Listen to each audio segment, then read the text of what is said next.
Valhalla is one of the top 3 hunter training institutions in the world. Every year, a large number of hunters apply to join in order to carry the Valhalla name on their backs. With an acceptance rate of 500 to 1, less than 150 people can graduate with the Valhalla name. The competition starts during the orientation period. In a partitioned room, many people fight to become one of Valhalla's members. Above all, there is a supervisor with a large body and long white hair, carefully observing. He is Lee Sang-cheol, Valhalla's highest-ranking combat instructor. This time there are also many voices heard from behind the instructor, a young man speaking.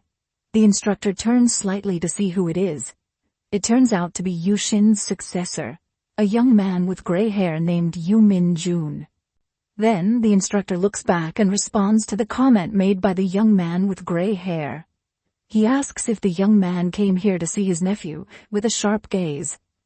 Yes, that's how it is in our family. We really hope Soyeon succeeds, Yu Min-jun says, bowing and carefully observing the participants who are fighting. Yu Soyeon, the shadow instructor, gazed at one of the participants below. Yu Soyeon is a girl with long purple hair. She is a genius born into one of the top 5 families in Korea, able to use mana, like an adult. At the age of just 10, she could infuse mana into her sword. At 13, and then at 16, she competed against other members of the Yu Xin family, emerging victorious. It was evident how calm the young girl was, as she stood facing her opponents, who were all adults. That was what was written in her private file. Is there anything else I don't know? The instructor asked Yu Min-jun. He could communicate with the guardian constellation of our family. Do you believe that? The instructor's face immediately showed surprise upon hearing Yu Min-jun's words. Is that really true? The instructor asked, sounding incredulous. That's why we have high hopes for her. Yu Min-jun replied with a dismissive smile on one corner of his lips. That's the reason why Korea has the top 5 families, because the guardian constellation associated with each family is different from other constellations. The Yu Xin family, known as the Sword God, is a highly skilled swordsmanship family. The Jangsan family specializes in spear fighting, while the Choi Jin family excels in close-range swordsmanship. The O-sun family, led by the first king, is skilled in unarmed combat, while the Do-jan family is known for their expertise in archery. Each member of these 5 families receives blessings from their respective constellations, granting them unique talents and abilities. There is a significant difference between merely receiving blessings and directly communicating with the guardian constellations to form contracts with them. If that's the case, then he truly is a genius, said the instructor with a serious expression. Of course, replied Yu Min-jun with a confident smile. The instructor continued, it seems he hasn't started yet, glancing at the young man beside him as he said this. So how is my nephew progressing? Asked Yu Min-jun eagerly. It seems he will start soon, maybe in 30 seconds, the instructor answered with a fierce expression. Then, Yu Min-jun politely asked the instructor to keep an eye on his nephew without hesitation. However, with a stern face, the instructor replied, if you want to watch him, then you should come down and see for yourself. Yu Min-jun looked surprised and asked, do you want me to go down in the middle of the crowd of reporters and recruiters? He then continued, just display it on the screen. Aren't you my senior? In a situation like this, you should treat me as your senior. It's okay because I'm also curious, said the instructor while opening a large hologram screen. Right in front of their faces, the hologram screen displayed 2 individuals of different genders facing each other. The girl held a long katana sword in her hand, while the man in front of her stood unarmed. The girl was the eldest daughter of the Yu Soyeon family, who is now 17 years old, while her opponent was a gray-haired man named Kim Joo-hyuk, also 17 years old. Why are they so calm? Muttered the instructor. Maybe because he knows that he is fighting against Yu Soyeon, and he wants to surrender because Soyeon's abilities are well known everywhere, Yu Min-jun said with a proud smile. However, he seemed to lack the enthusiasm to fight at all, commented the instructor as he observed the expression of the young man preparing in Arena 3. Soyeon immediately prepared herself by taking her sword as the countdown began. On the other side, the mysterious young man casually stretched his muscles, and as soon as the countdown ended, the girl with purple hair ran with all her might, swinging her sword that was enveloped in mana. Her flat expression indicated that she had no doubts whatsoever. At such a young age, she was already able to strengthen her sword like that, and had extraordinary mana control. The instructor praised Soyeon's abilities in his mind. The gray-haired man dodged a step and smirked condescendingly, then in a matter of seconds, he managed to knock down Soyeon, leaving everyone in shock. "What is this? Why is everyone so weak? Is this really 300 years in the future?" commented the mysterious young man. 300 years ago in the Tower of Destruction. Two young men faced each other with fierce gazes, both of them severely wounded but unwilling to give up easily to their opponent. A masked young man with white hair commented that their recent fight was a great battle. Apparently he was the boss in the tower and his name was Barch. And the man who was his opponent, the young man with gray hair, fell silent. His face was a mess, and his body was covered in blood, remnants of the fierce battle. He was the martial god, Kim Hyuno. The movements of the brown-haired man were so fast, as he viciously struck the boss's head, saying that a great battle it was. "Your eyes with that, the strongest boss has been defeated." Even though his breath was ragged and his body exhausted, there was still a smile on his face, showing a sense of pride to be proud of.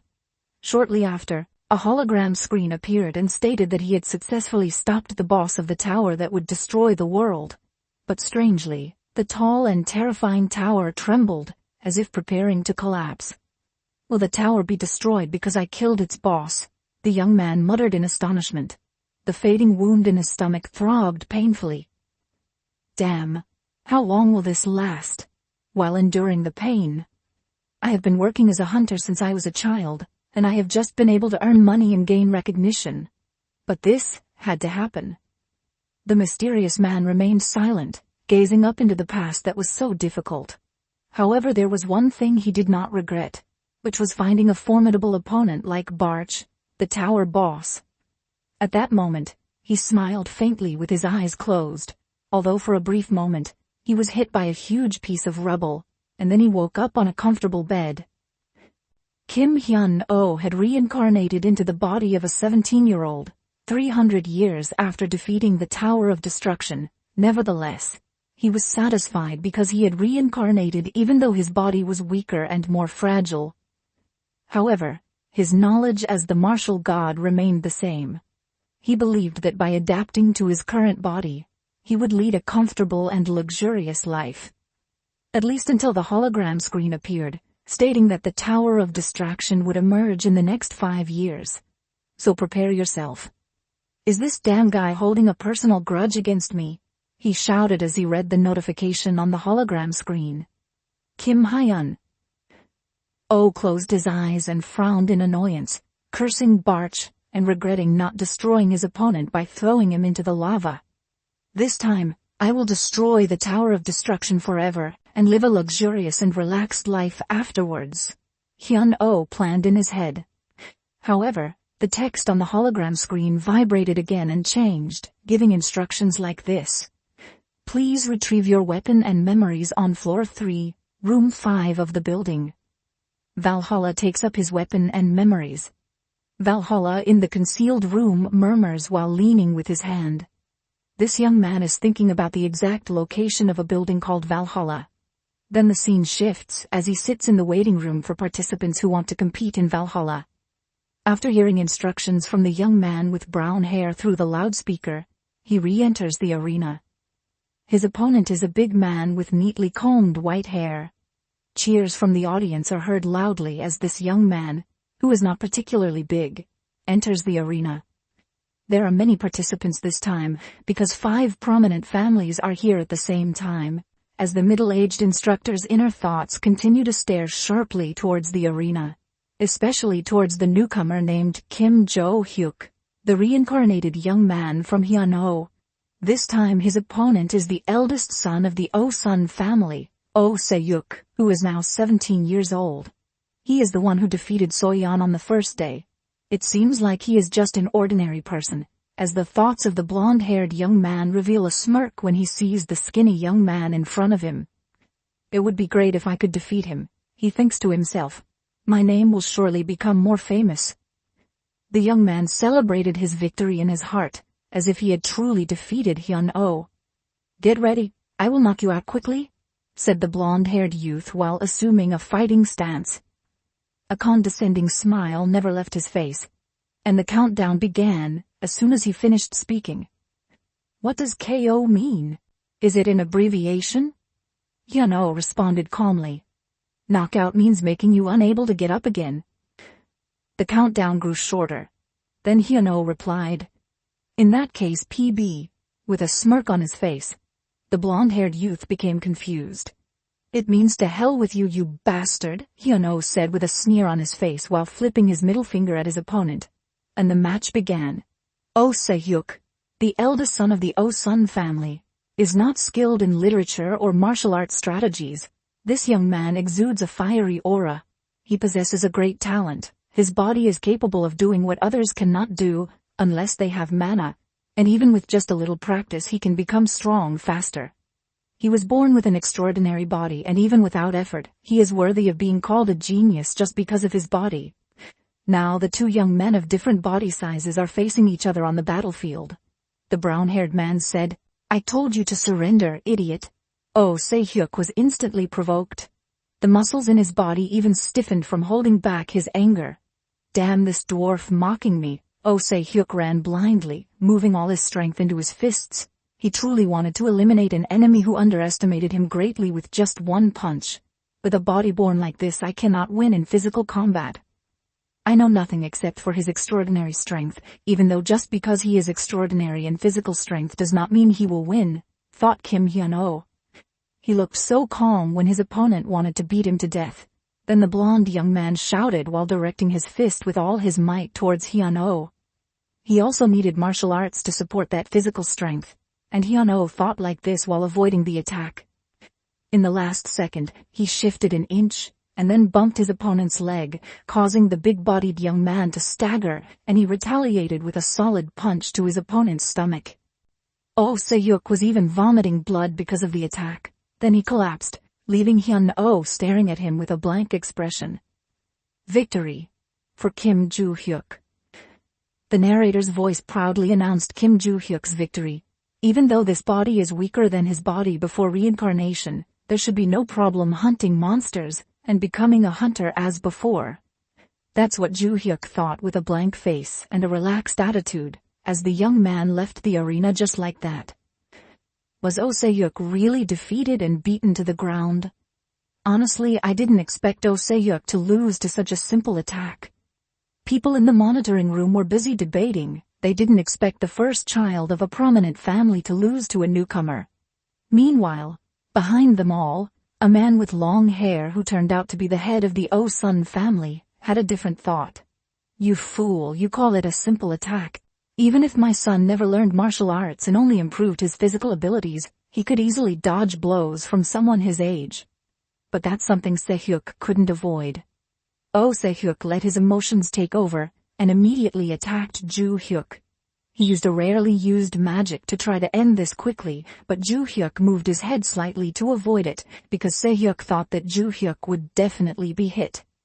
He shifted his center of gravity in all directions until he couldn't control himself and was defeated soundly. That means he moved faster than full speed. That's the analysis of the family leader.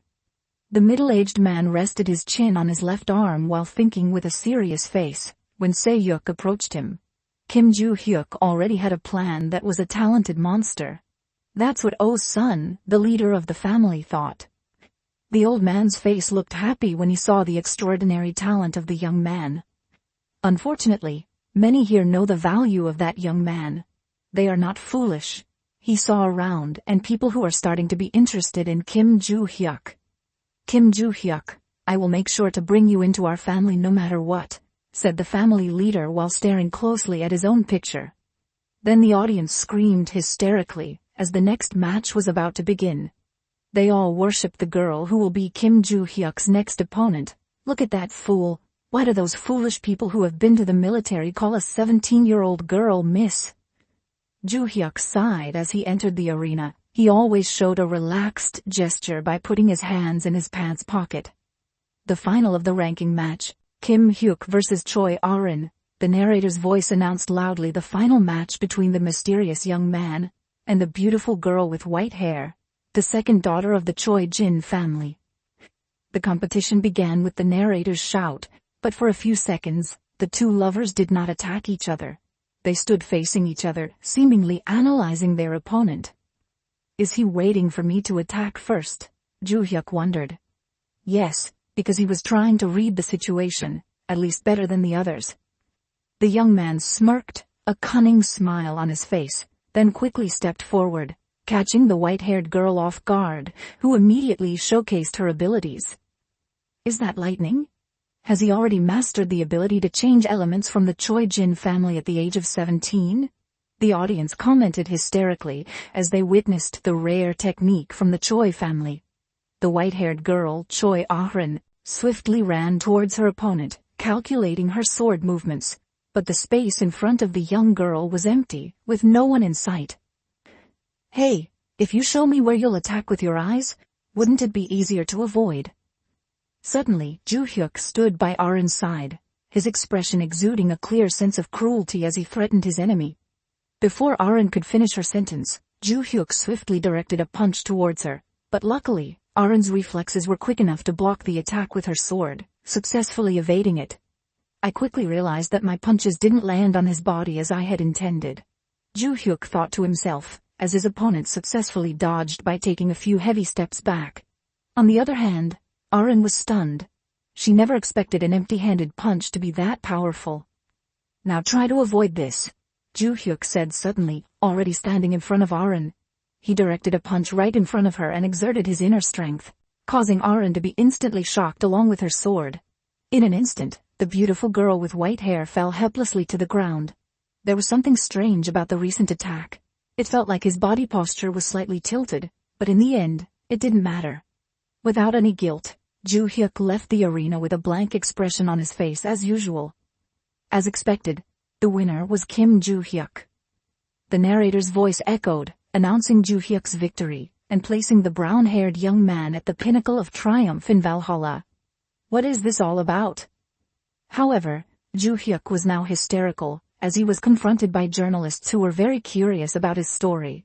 They all flocked together, eager to interview the first champion, and some even openly asked him to join their agency. Shut up, damn it, Ju Hyuk shouted without hesitation. It was clear that the young man who often kept to himself was furious at being disturbed by so many people like this. That day, Kim Ju Hyuk's rude attitude immediately went viral throughout the country, with everyone criticizing his behavior as the first champion when he drove away people offering guilds to him. Even on social media, many people flocked to consider him a psychopath, although they were impressed by his amazing fight against 5 representatives of legendary big families. New members, welcome to Valhalla. We have a prestigious 100-year history. On the first day of joining as new members, of course, you should receive a welcome. Meanwhile, on the other side, Kim Ju Hyuk yawned, while thinking that all this welcoming was very boring. The young man looked around when he felt someone continuously watching him from the left side of his back, but the person he saw immediately turned his face away. Am I too conspicuous? He wondered. He was surprised because he had been the center of attention since earlier, but this cheeky young man didn't care as long as his main goal was to find a weapon. And he remembered in the consolation room in the magnificent Valhalla building, I just need to take it and leave so I don't think there will be any problems. And I have also realized something. The young man continued to think about many things as he stepped into the grand building, and with that, the opening ceremony was over, said someone who was giving a speech. In front of him on the first day of school, precisely in the virtual combat simulation room, a male teacher appeared to be confused about why his class was divided like this. The teacher, who turned out to be the former head instructor of Valhalla, Kim Yagun, a relatively young teacher, looked in horror at his students, because in the front row, there was Yu So-yeon from the Yu Shin family. Next to her was Choi Ah-rin from the Choi Jin family, and the big person in the middle was Oh Se-yuk, from the Oh-Sun family. They clearly stated that the class division was random, so why were 3 out of 5 geniuses from their respective families in the same class? The teacher grumbled, his face changing to horror as he looked at his extraordinary students. And on top of that, why is that scoundrel Kim Joo-hyuk in this class this year as well? Oh dear. This male teacher even hit his forehead imagining how terrifying this class would be. No. Let's calm down first. In a situation like this, I need to be strong. The teacher finally dared to look at each of his students' faces one by one. Then he said, "Nice to meet you all. I am your homeroom teacher and instructor, Kim Yoo-gun. So first of all," the teacher pressed a button on the table, making the students slightly startled when the classroom suddenly turned into a wild environment. They were all now standing in the middle of a vast field, surrounded by large trees and bushes, which felt unsafe. However, it was different for Joo-hyuk. That young man remained calm as he looked around, showing a hint of thirst for blood. Here, the teacher, who still looked quite young, held the hilt of a sword behind his back, causing dozens of goblins to appear surrounding them. The goblins then cheered happily upon seeing the young and fresh students. All of them are numerous and seem bloodthirsty. Then the goblins simultaneously advance wanting to reach the students, but suddenly the goblin attacks are blocked by a quite large shield. "Good shield, it works well," murmured the teacher with a small smile on his face. Then on the other side, chaos ensued from the goblins who wanted to penetrate the shield. They seemed very impatient to destroy the shield and get their prey. "Kim Joo-hyuk, come here," the teacher called Joo-hyuk, who had been standing quietly with a calm face. The young man followed his teacher's request. He stepped calmly until he stood right in front of the teacher. "Can you finish off these monsters alone?" the teacher asked with a mocking smile on his face. "You mean the monsters that are rushing over here?" Joo-hyuk asked casually. Apparently he was not hesitant at all towards the teacher in front of him. "Yes," the teacher answered without any doubt. Joo-hyuk fell silent. Apparently he was seriously considering the offer. He seemed unwilling to lose easily. Well, now his ego will decrease a bit if ordinary students they have never seen real monsters directly. That's why he's afraid to stop pretending to think about it and just say he doesn't want to. "I will start the class once his ego decreases," thought the teacher. He looked at the student in front of him with a cunning and victorious expression. He was very sure that Joo-hyuk would not agree to do it alone. But suddenly, Joo-hyuk laughed softly, making the teacher surprised. "Why are you laughing?" the teacher asked with an annoyed expression. He immediately said, "Because you laughed like that it means you can handle them alone." "Of course," Joo-hyuk replied casually. The young man even smiled wider when he said this. "Then go ahead," the teacher said sternly. He still thought that Joo-hyuk was bragging. The teacher surrendered the sword from his waist while handing over the large sword to Kim Joo-hyuk. He said, "Wear it." Joo-hyuk muttered softly while examining the sword with a broad smile, then calmly stepped forward to face the goblins alone, leaving behind the students and the teacher, who looked on curiously. Shortly after, the young man immediately attacked the goblins recklessly. The long-suppressed desire to kill within him was now unleashed without hesitation. The young man swung his sword with a wide smile that looked very passionate yet terrifying, with sharp eyes and a fierce face.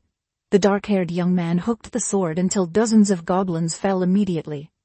He did not hesitate or doubt when swinging the large sword to cut down his terrifying opponents.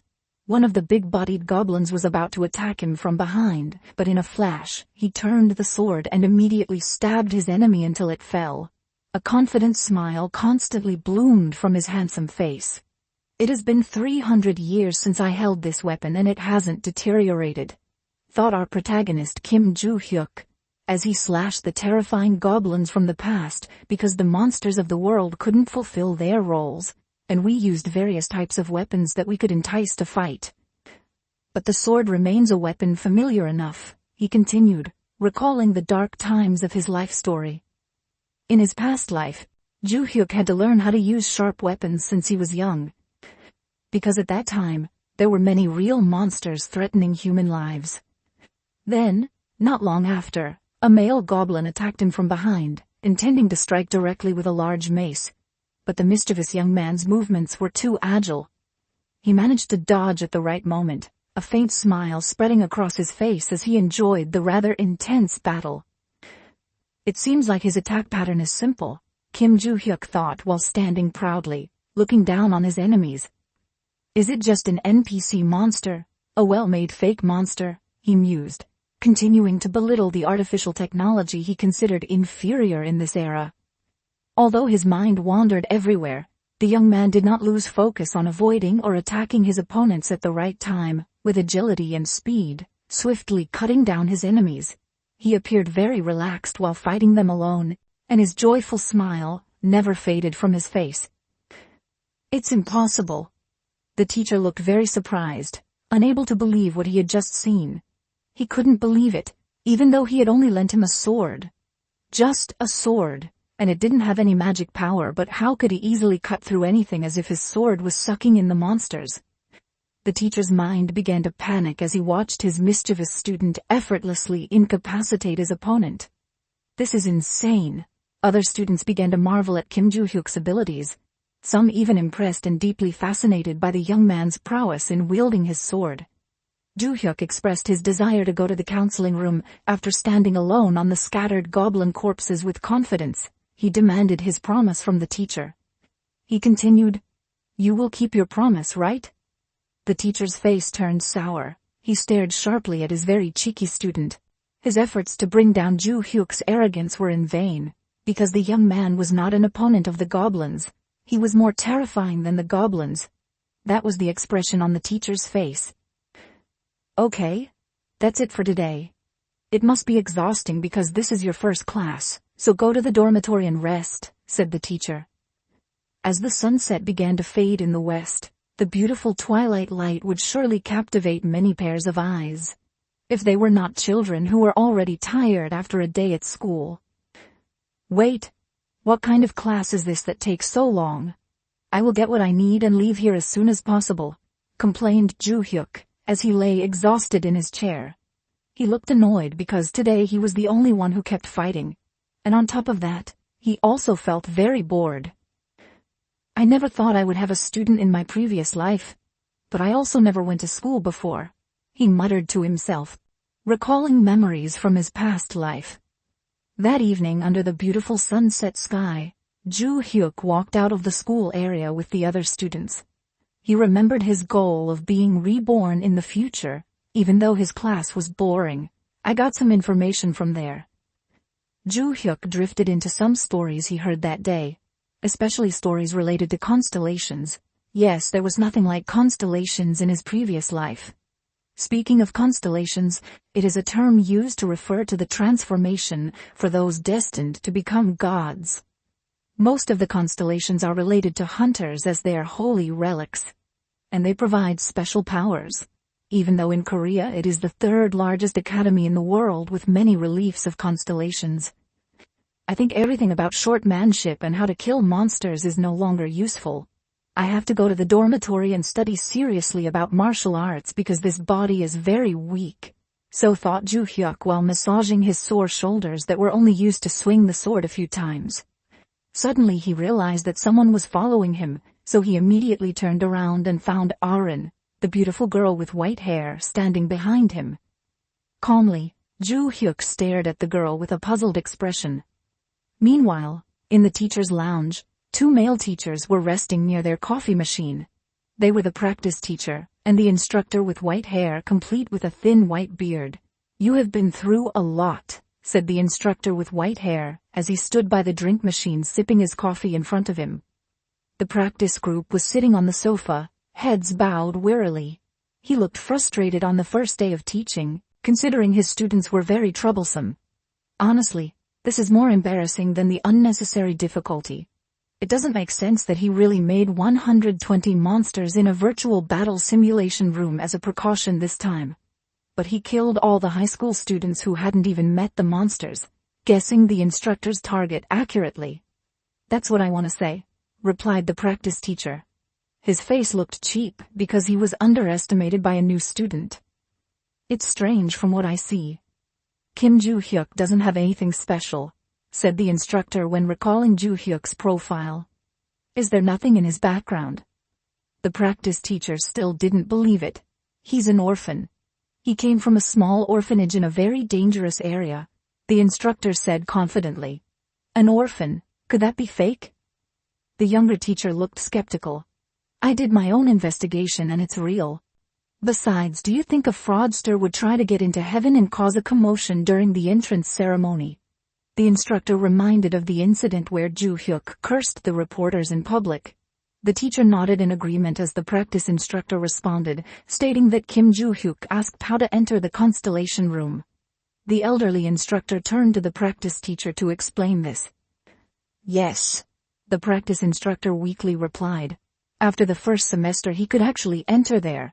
But if I ask the principal, he will allow Joo-hyuk to go to the first basement floor, the instructor said calmly.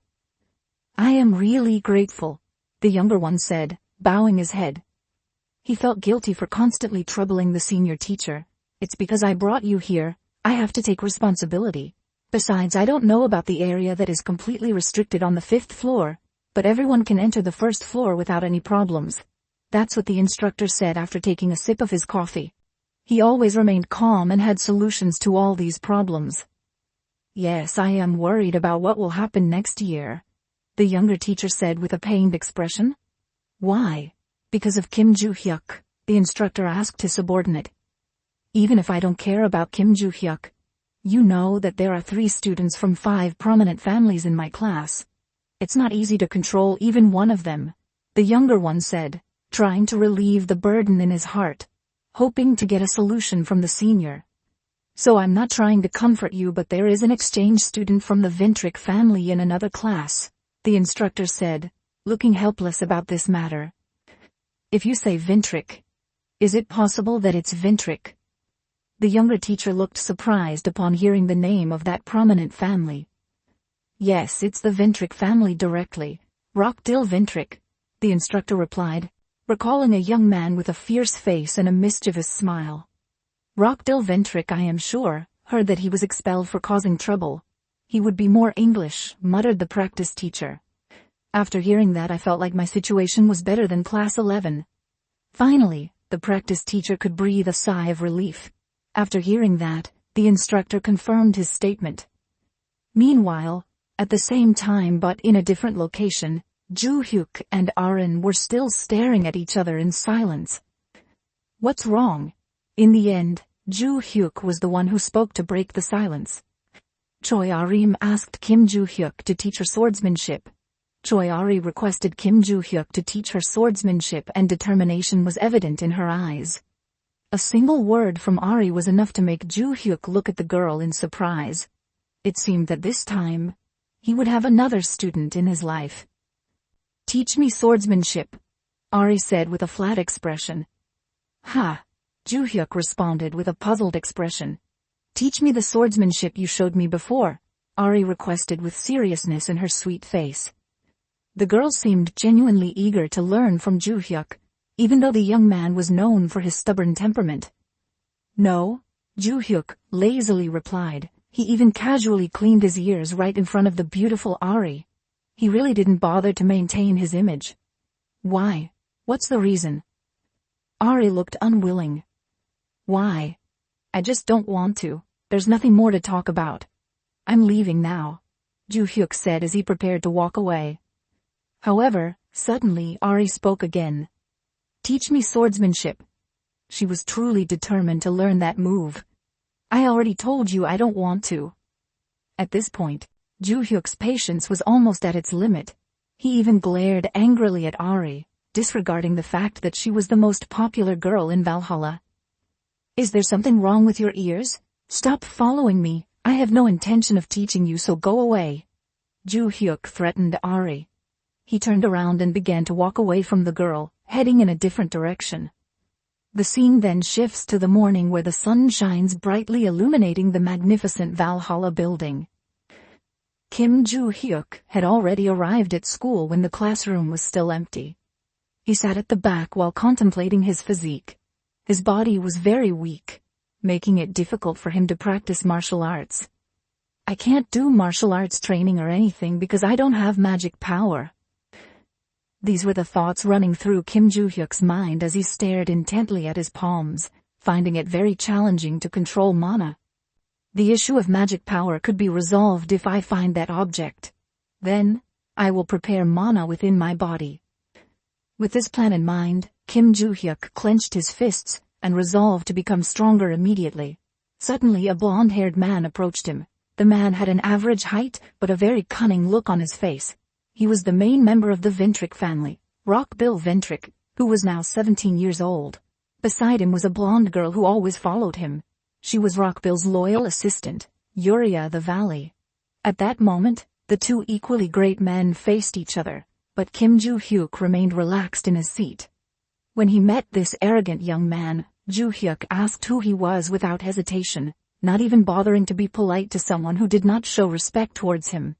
Indeed, this is how uneducated people are. They don't even know the Ventric family. Deep inside, Rockbill thought. I am Rockbill from the Ventric family. I will ask you directly if you want to become stronger, he said with a serious expression that seemed terrifying. In most families in the branch line, they have less power and wealth compared to the main family.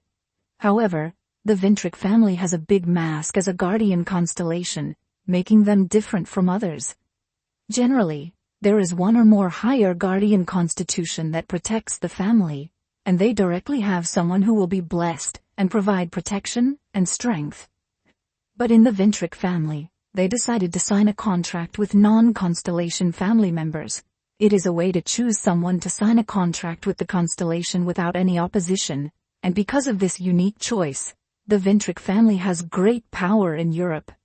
First and foremost, I will make Kim Joo-hyuk my friend, because he is the one who has received the most attention during the acceptance ceremony. That's the plan, until now. He stands in front of Kim Joo-hyuk and offers him directly. If you become my subordinate, I will take you to the family constellation. Then what? Before the young man with the hair finishes speaking, Kim Joo-hyuk interrupts him with his usual mischievous expression. Instantly Rockbilvric's face turns pale, as well as the servant by his side. They both did not expect someone to dare to speak like that to Rockbilvric. Even his facial expression did not show any respect for the original descendants of the Ventric family. What did you just say? Rockbill asked, moving his face closer to Kim Joo-hyuk. He tried to intimidate Joo-hyuk to unleash his anger. Do you think I'm stupid? You're not interested in me. And from the beginning you've just been boasting about yourself. Now you're saying that nonsense. You really are foolish. You are a base ruffian, uneducated, and your rock-billed jaw has hardened due to your overflowing anger. Even your palms are already curled up ready to throw a punch at Kim Hyuk until someone said, "Go back to your seat, Rockdill." Did you just call me by my full name? Rockdill, shouted Rockdill while turning his face angrily towards the person who dared to call him by his full name. Apparently, that person is an instructor with white hair here, not from the British Academy. This place doesn't care how strong the Ventric family is, you still have to obey the instructor's orders here, he said with a terrifying expression as usual, his sharp gaze piercing directly, as if challenging the famous troublemaker Rockdill. This middle-aged instructor looks very calm when saying this to Rockdill. Is he an instructor at Valhalla? Muttered Rockbill angrily.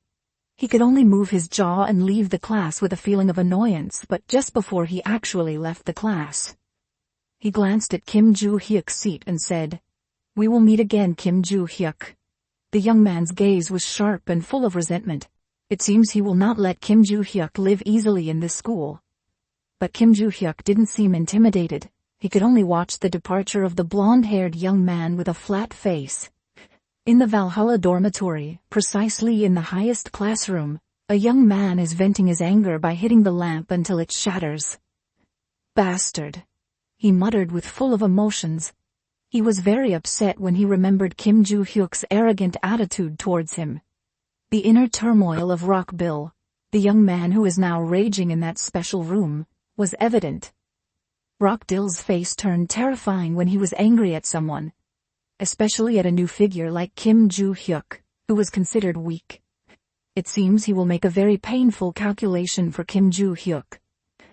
Yuria called to Sarah, I have someone who needs to be taken care of. His command sounded firm and absolute, his escalating anger making his voice even more terrifying. In a special classroom for upper-class children, Rockbill Ventric had just ordered Yuri to find Desera, and it seemed that he was releasing his anger on the blonde girl. He looked annoyed at Yuri because she didn't respond to his first command. He called again, but there was still no answer. It seemed that Yuri was lost in her thoughts until she screamed in pain when Rockbill grabbed her hair forcefully with a fierce expression on his face. Without mercy, the young man said, "Answer me. Do you still think you're the eldest daughter of the palace family? Should I remove you from our family?" he threatened with a merciless expression on his face. Instantly, Yuri's face turned pale upon hearing Rockbill's threat.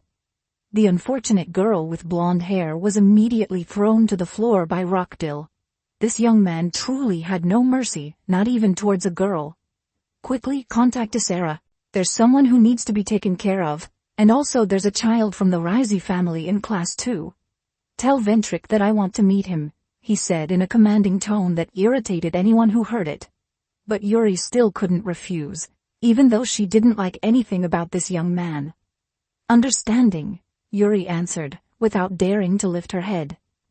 In one of the rooms in the Valhalla male dormitory, a young man is still busy sitting cross-legged cultivating as he tries to enhance his mana power. Even though it is already late at night and the person is Ju-hyuk. He sighs heavily after cultivating with great difficulty. Sweat drips quite heavily from his forehead. "This body is really trash," he complains. His breath worsening due to exhaustion as sweat falls, indicating that he really has to work hard just to cultivate. "Even for a moment I can't use magic at all," he complains again. He put on his jacket and his own shoes, making sure not to forget his backpack with a shovel inside. After all the preparations he said, "Let's go and find the secret vault." It was late at night, and darkness enveloped the entire Valhalla area. All the students were surely fast asleep, in stark contrast to the bustling daytime atmosphere. However, on a hill near Valhalla, a young man was still awake, exploring the hillside. He was Kim Ju-hyuk, searching for his treasure. "Before I came to this school, I already checked, but most of the records hidden 300 years ago have been destroyed. According to my research, there are at least 4 records." He muttered to himself as he carefully stepped over a large rock, deep in thought, trying to remember. Ju-hyuk stood at the peak of one of the mountains near Valhalla. Without wasting time, he immediately spread his magic to check the surrounding locations from the notes. It could be determined by sensing the location that responded to his magic. "I could feel it even with the little magic I have." So he continued to spread his magic, and not long after, one point not far from him responded to his magic. Ju-hyuk approached and dug the location with the shovel he brought. Damn, his body felt weak. Ju-hyuk complained with shortness of breath. Just working this much made his body feel extremely tired. Sweat had already flooded his face as if he had just been drenched. "If I knew I would struggle like this one day, I would definitely bury it in a shallower place." Ju-hyuk complained while continuing to dig. "If not for the Tower of Destruction 300 years ago, I wouldn't have to do this. The world is on the brink of destruction, and there is no more room for my wealth, so I made notes and put everything here." He continued to dig, constantly thinking about his entire fortune. He didn't forget to hope that all his wealth was still safe down there. As dawn broke, he finally found the entrance. Ju-hyuk wiped away the sweat that kept dripping with a relieved smile on his face as he saw the wooden door. "But where is the keyhole?" he muttered, while feeling the ground. Until finally, he found a large enough keyhole above the wooden door. A regular key wouldn't fit this keyhole. "I will create a thread from the magic words," in Ju-hyuk's mind, as he released mana in the palm of his hand. He made a large enough key from the magic and quickly wrapped the thread around it. He placed the key and turned it with a smile because it turned out that this method still worked. Then Ju-hyuk sighed in frustration as dust seeped out of the underground door he managed to open. Okay. Finally Ju-hyuk managed to enter his secret room. The room where he kept all his wealth from the past. "Are you all okay, my children?" Ju-hyuk said with a joyful smile. He greeted the towering pile of gold, his wealth that he had accumulated from his past life in this secret room. Ju-hyuk felt alive again knowing that all his wealth was still safe. Kim Ju-hyuk stood in his treasure room with a joyful smile. Now I don't have to worry about money. I can go look for it, he muttered with a sense of relief. Here it is. Kim Ju-hyuk immediately widened his eyes in delight as he saw several large stones among his piles of gold. Stones used for storing and preserving these records. I gave a little magic to this inner monologue as I picked up one of the shiny purple stones. Where should I use this object? He thought. The purple stone immediately emitted a tremendous amount of magic as Ju-hyuk held it. Its energy so powerful that it seemed to merge with Kim Ju-hyuk's body, making the young man smile happily at his extraordinary ability. As expected from the stone used for storing magical power, its abundance of magic overflowed, Ju-hyuk said while continuously absorbing the magical energy from the stone.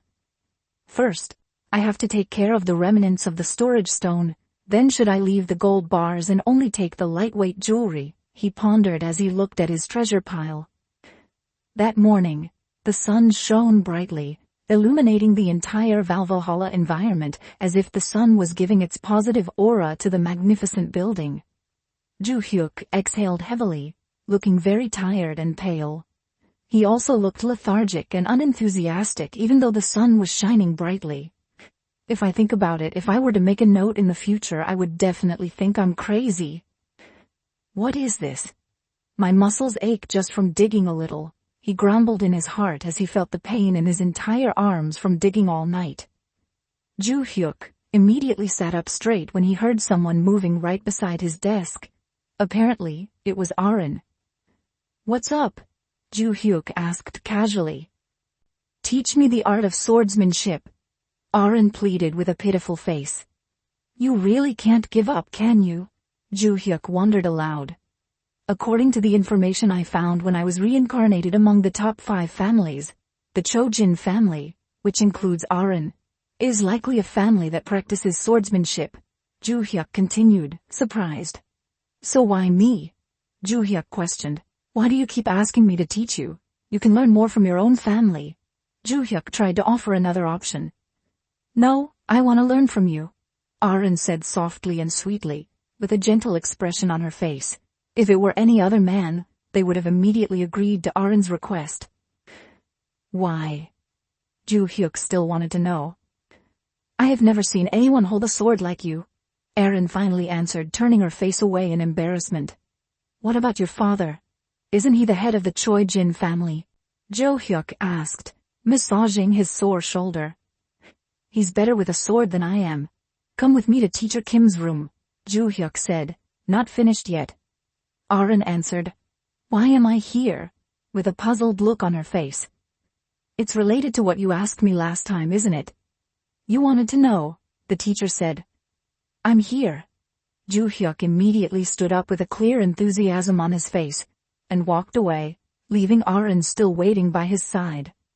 Aaron waited to call Ju-hyuk and say something, but she didn't, because it seemed like Ju-hyuk's matter was more important. As a result, the beautiful girl could only stay silent, with a sad face. The next morning, Ju-hyuk suddenly said this without turning to Aaron during their training session. Upon hearing that, Aaron was immediately frozen in her place. She seemed to not believe what she had just heard. Don't you want to ask Ju-hyuk? She said while turning around. She tried to confirm Aaron's answer because the girl remained silent. Then Aaron quickly shook her head and said, I will come after that. Only then could Ju-hyuk continue his steps to go to the teacher's room. Inside the teacher's room, Ju-hyuk stood upright in front of the homeroom teacher. I have a class later, so I will talk as soon as possible.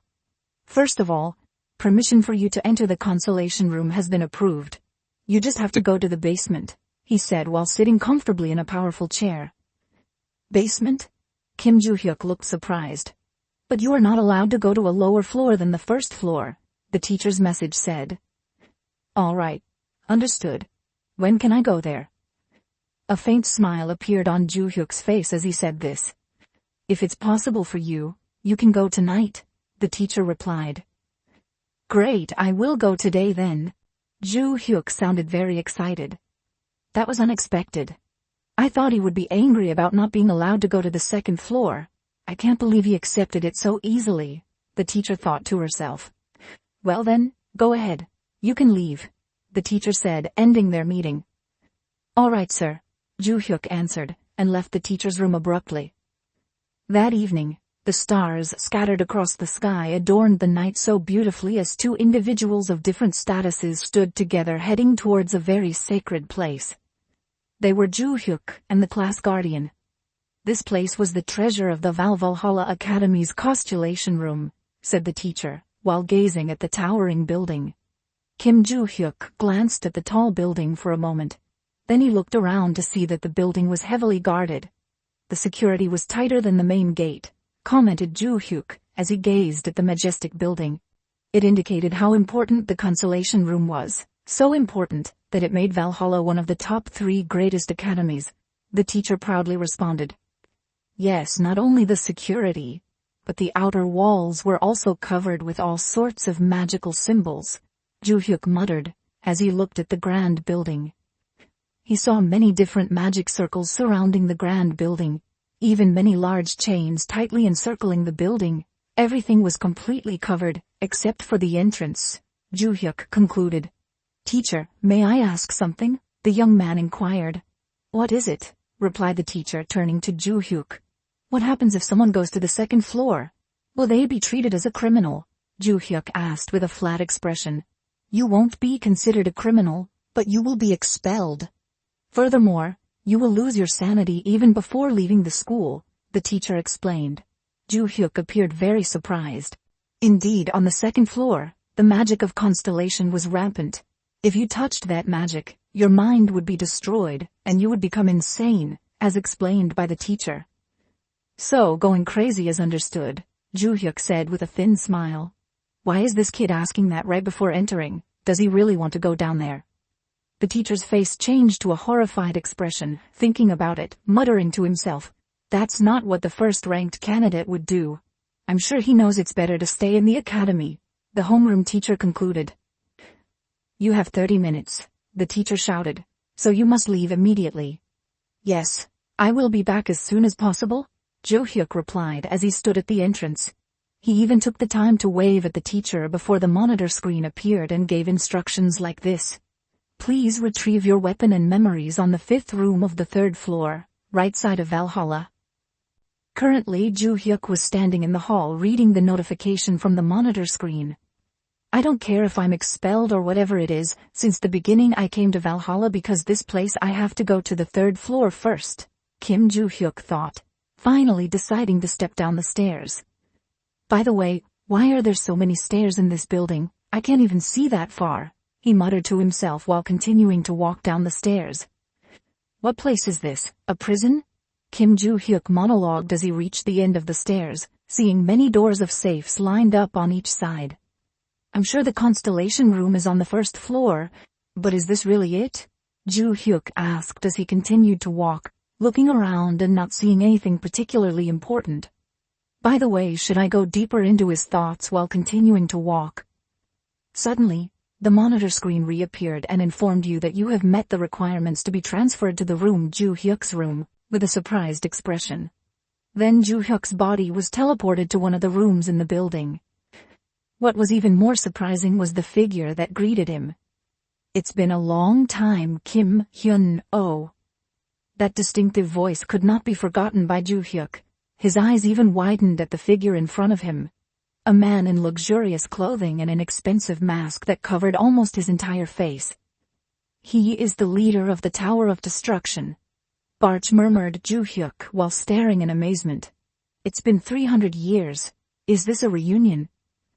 But before Barch could speak, a raw punch from Ju Hyuk landed on his face. The Devil's Foundation. Kim Ju Hyuk was seen hitting Barch right in the face. He hit him hard. His facial expression looked furious and truly terrifying. With great enthusiasm, Ju Hyuk continued to hit Barch and said, I'm so glad to see you again, you bastard. Barch tried to stop Ju Hyuk and explain, but once again Ju Hyuk kept hitting him relentlessly. Ju Hyuk directed all his strength to hit Barch's other cheek. Now both sides of his enemy's face were bruised.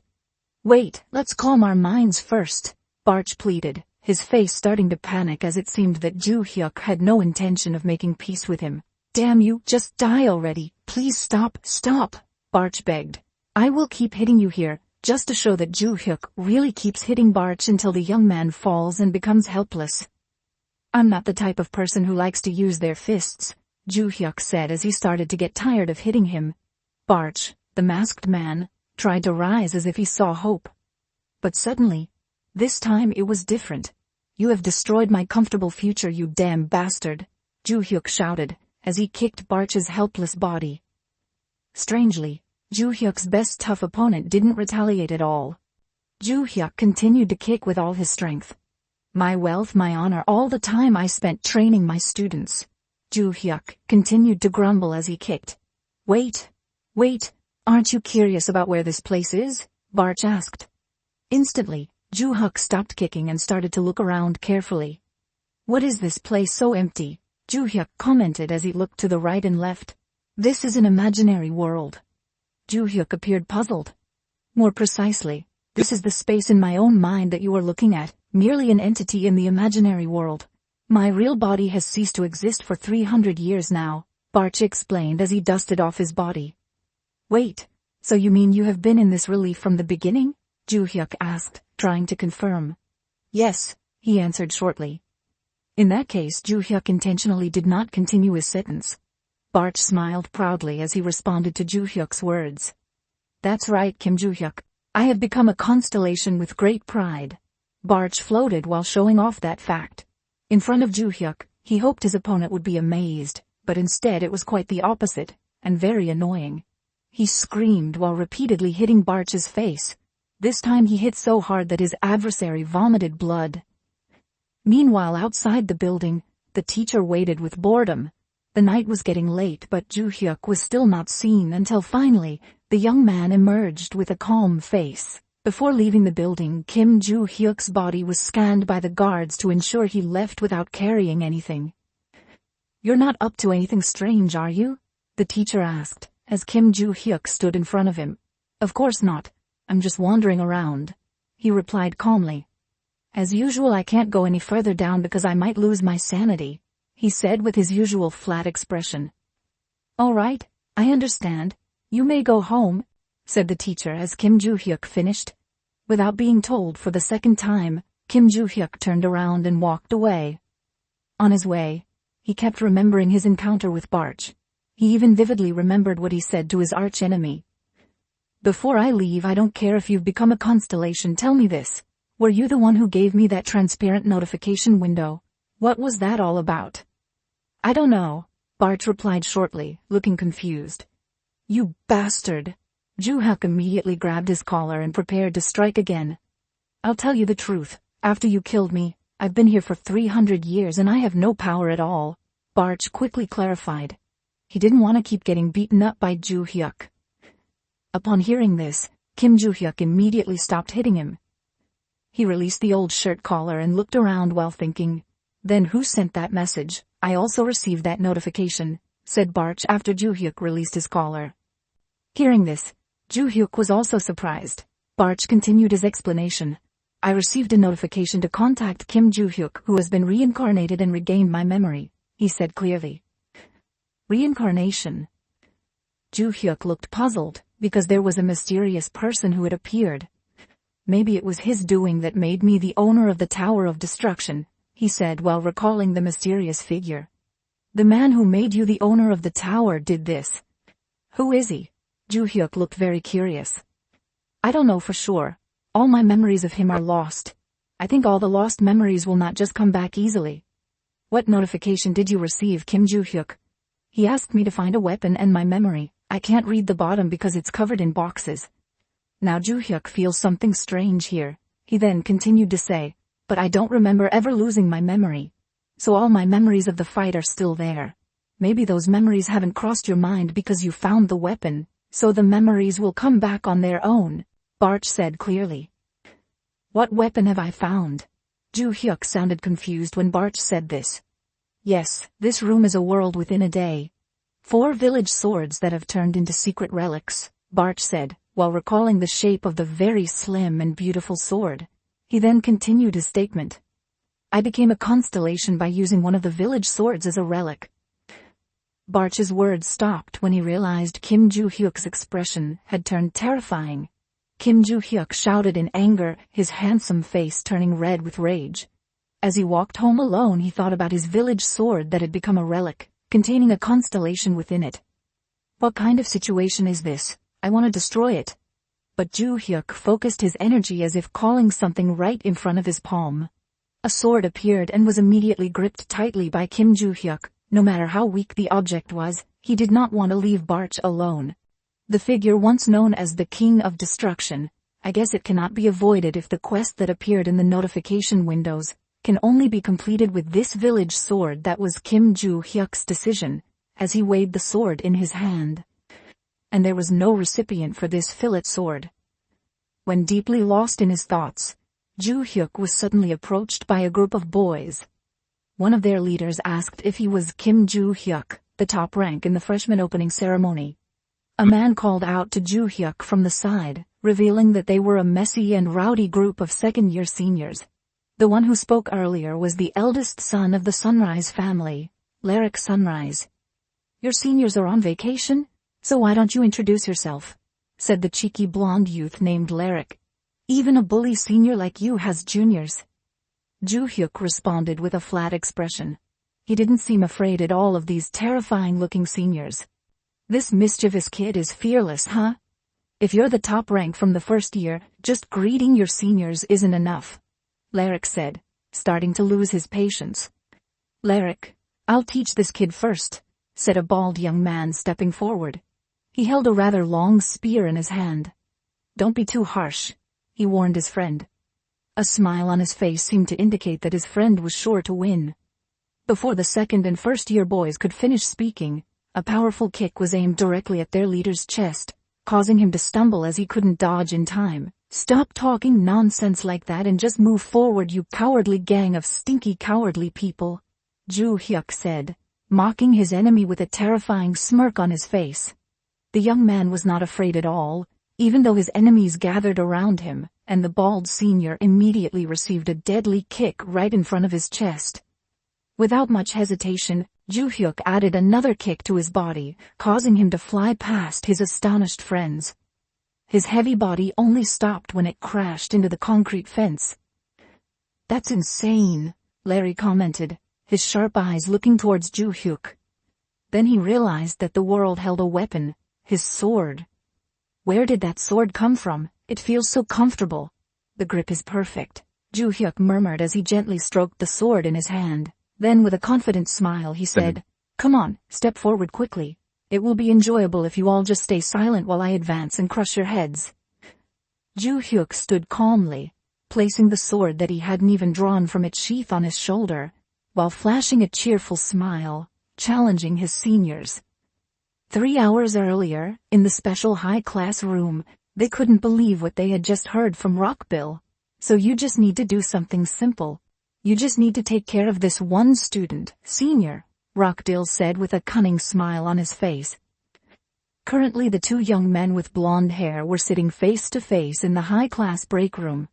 It seemed that Rockbill was asking Larry to get rid of Kim Joo-hyuk. Of course I will pay you. I will give you something that can help the Sunrise family. He is a first-year student, Kim Joo-hyuk. Please take care of him, Rockdill pleaded confidently and angrily to Kim Joo-hyuk. He asked for help from the senior. You are free to use any weapon. I will clean up the mess. The young man from the Ventric family accepted it with a terrifying expression on his face. All right, the senior replied without asking further. What kind of enemy is it? Then Larry left the room. He thought it didn't matter. Even though he was ranked first in the first year of Class 1, they couldn't be compared to students in Class 2. Class 1 and Class 2 are different. The basic difference lies in the contract with the constellation. Lyric walked down the hallway, remembering the differences between Class 1 and Class 2. He felt proud because he was already in Class 2. Valhalla students must go to the constellation room in the second semester of the first year and sign a contract with the constellation. Students who have signed the contract become contractors and are referred to as Class 2 when you become a contractor. How can you release the contracted constellation power? A thin smile spread across Larix's face as he thought about this. And Kim Joo-hyuk, born into an ordinary family, surely did not have a guardian constellation, making it easy to fight against him. A terrifying smile spread across Larry's face. That was Larix's initial thought before meeting Joo-hyuk directly. He shouldn't underestimate an opponent he had never met, that's what I thought. But now Larix's fierce expression disappeared when he saw how fierce Kim Joo-hyuk was in battle. He even started to look scared. Then smoothly with a sword in hand, Kim Joo-hyuk struck his opponent far away. The basic newcomer cursed. A fat senior began to draw a dagger and prepared to fight Joo-hyuk. But before he could start, a shadowy object quickly moved towards him, and in the end, the senior with a large body fell with a single blow. Then, from above, someone came swinging a stick towards Joo-hyuk. He shouted, "Die you," but in the end, he only hit empty ground. The senior's face was shocked by the fast attack that was successfully avoided. "Where are you attacking?" Suddenly, Kim Joo-hyuk was already standing beside him, his voice, cold like the song of death angels in his enemy's ears. Then, mercilessly, he struck the senior's face with the sword handle. He hadn't even drawn the sword from its sheath since earlier. The body of light floated past his now pale-faced companions. Then the adult's body landed right behind his friends, who were getting paler like corpses. "He cannot defeat us." One by one, Larix began to panic seeing his companions fall so easily. He started to realize and think like this. Before becoming a contractor, we already had higher martial arts and magic abilities than the first year, but they were easily defeated by that strange swordsmanship. Larix looked back at Joo-hyuk with a terrified look. He carefully analyzed the junior in front of him. It seemed like he was just walking while swinging his sword, but the people approaching him were easily hit by his attacks. Larix looked in horror at Kim Joo-hyuk. The young man indeed looked relaxed walking, while swinging his sword aimlessly. "Hello. Didn't I say earlier that I would destroy your heads if you remained silent?" Joo-hyuk said while pointing at the remnants of art. The unadvanced person against him. They all looked scared as they slowly retreated. Damn. They all became hesitant to move forward. Seeing the fear on his friends' faces. "Don't be afraid of that kid, you scoundrels. He's just a first-year kid," shouted to his friends, although he himself was hesitant to move forward first. "Oh, so it's just your leader who's still enthusiastic," said Joo-hyuk with a sly smile on his face. From his words, it seemed like he was challenging Larix, who was a senior, to step forward. "Silent," you heard it smoothly from his junior, making him angry. He immediately raised the sword that was covered with his mana. His angry face was already fiery, ready to destroy the junior, but his body stopped moving when Joo-hyuk's sword was right at his stomach. "Why are you silent?" Joo-hyuk asked with a thin smile on his face, truly looking down on his enemy. Joo-hyuk's palm on the other end of the sword channeled mana with great force, attacking directly on Larix's body. His attack was so strong that it pierced through Larix's body and made him vomit blood instantly. "What was that when he approached me silently?" Larix thought before finally collapsing and losing consciousness. The second-year student was seen fainting with a weak body condition, but even so he couldn't faint comfortably. And without hesitation Joo-hyuk slapped Larix's cheek. He said, "Wake up, you bastard!" He screamed in pain until he regained consciousness. "Who are you? Why did you bring your friends and target me?" Joo-hyuk asked after Larix regained consciousness, his facial expression very calm as usual. "You did not hear us earlier, we are seniors above you," replied the line while lying down. He was unable to get up, so the seniors brought weapons and targeted a first-year student. "Is this a common thing?" Joo-hyuk said, further cornering Larix mentally. He intended to make Larix confess who was behind this. Larix remained silent, afraid to answer, but if he continued to stay silent, he would be hit again. "We are only doing this to test the first-ranking student in Class 1, Larix replied, seeking a safe way out. "What is this all about? Is it about the loyalty of a thug?" "I am touched," said Joo-hyuk with a sly smile on his face, making anyone shudder. Then he continued, "Well then, I will leave, you have to clean up this mess. Joo-hyuk decided to leave, but as he was about to step away, Lyric stopped him. It seems that the matter was not yet settled. With a terrifying angry face, Lyric said, "Do you think you can go to school normally after this? No matter if you are the top rank. If people find out about this incident, you will surely be shunned. It's up to you. You will be the one at a loss if this spreads," Joo-hyuk said casually, even taking the time to clean his ears at a time like this. He continued, "A few second-year students ganged up on a first-year student but ended up being eliminated. If that story spreads, you will be the one embarrassed in this school. So think wisely if you truly want to graduate and join the guild." Joo-hyuk's expression was very frightening when warning Larry. It was the scariest expression during these episodes. Then he calmly walked away, leaving Lyric's trembling body filled with great anger. In his comfortable resting room, a young man stared at his cell phone screen showing the time was already past 9 p.m. Soon there would definitely be a phone call, Rockdale thought with a cheerful smile on his face. True enough, a moment later a call from Lyric came in. Without much waiting, he immediately picked up the phone and said, "Ah, Senior. Have you already given good lessons to Kim Joo-hyuk?" "I'm sorry, I'm letting go of this job," Lyric said at the other end of the phone, his voice sounding desperate. "What are you saying?" Rockbill sounded annoyed. The young man with slightly long blonde hair looked very surprised upon hearing the desperate words from the person on the other end of the phone. "From now on, stay away from anything related to Kim Joo-hyuk," said the senior. The young man still had bruises all over his face and body, which is why his voice sounded weak and uninspired. Why did this scoundrel seem so confident when we spoke a while ago? Rockdale's inner monologue showed annoyance and confusion at the same time, as Rocktail remained silent. The young man on the other end of the phone then said, "So I will hang up now." Wait a moment." The long-faced and arrogant young man immediately reacted excitedly, refusing to hang up the phone. He wanted to hear a better explanation. But instead he said that I only said that because I was beaten up by Kim Joo-hyuk earlier. What about reporting it to the administration? Apparently, this noble and cunning young man still had another way to bring down Kim Joo-hyuk. It seemed like he wouldn't give up until his enemy was completely defeated. The person on the other end of the phone didn't respond. They remained silent, while wearing a faint smile. Could it be that they had learned their lesson if there were visible wounds? Wasn't that at least enough evidence to proceed? Rockbill was truly determined to bring Kim Joo-hyuk down to the ground by any means necessary. "Can you at least do this?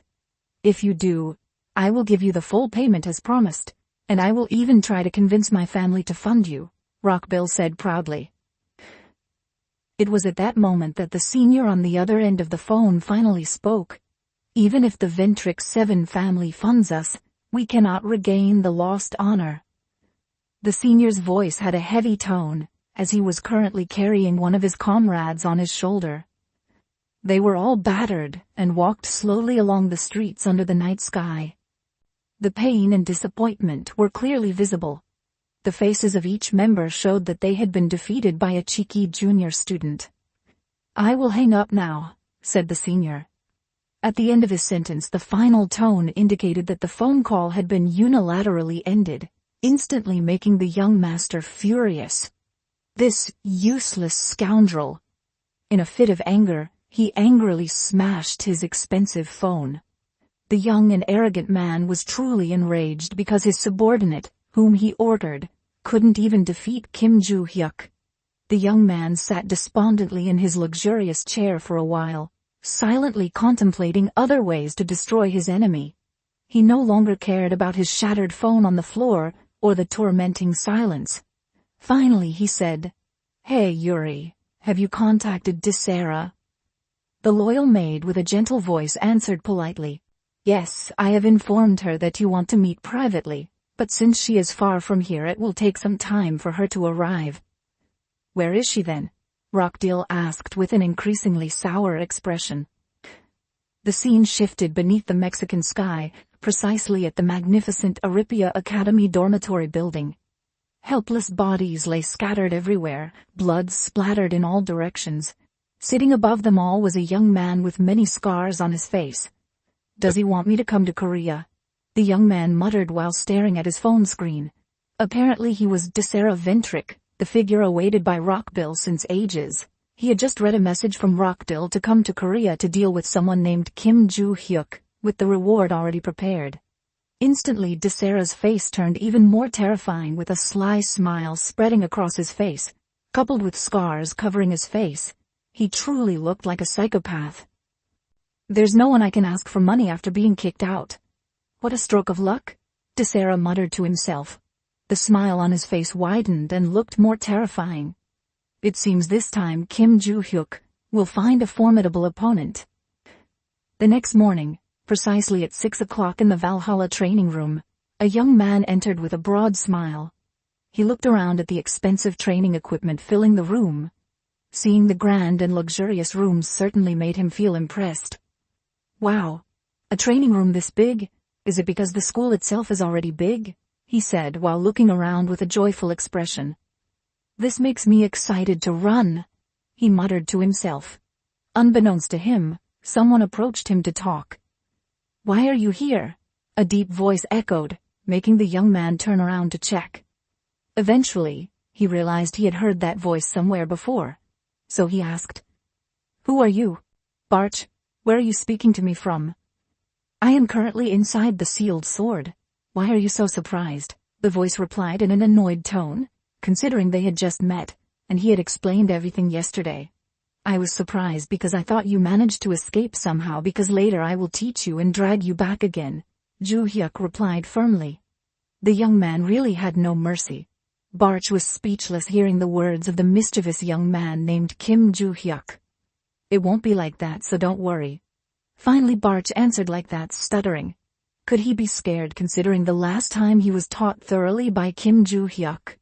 "Yes, everything is fine like that," Joo-hyuk said as he put his bag into the locker and continued. "By the way, are you okay?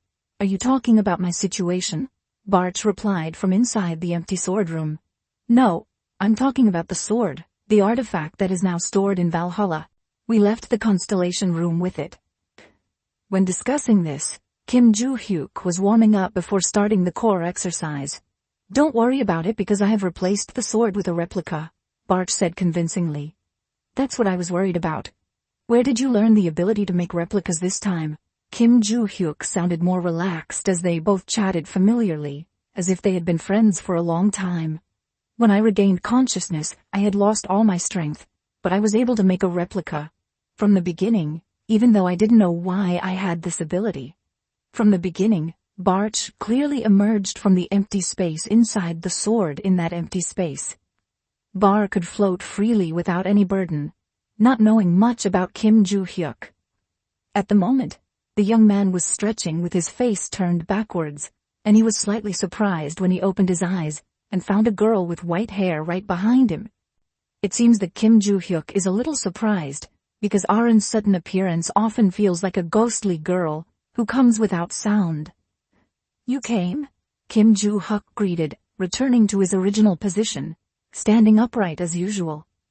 "Yes," Arin answered softly. She continued, "Will you teach me sword techniques?" "Not now.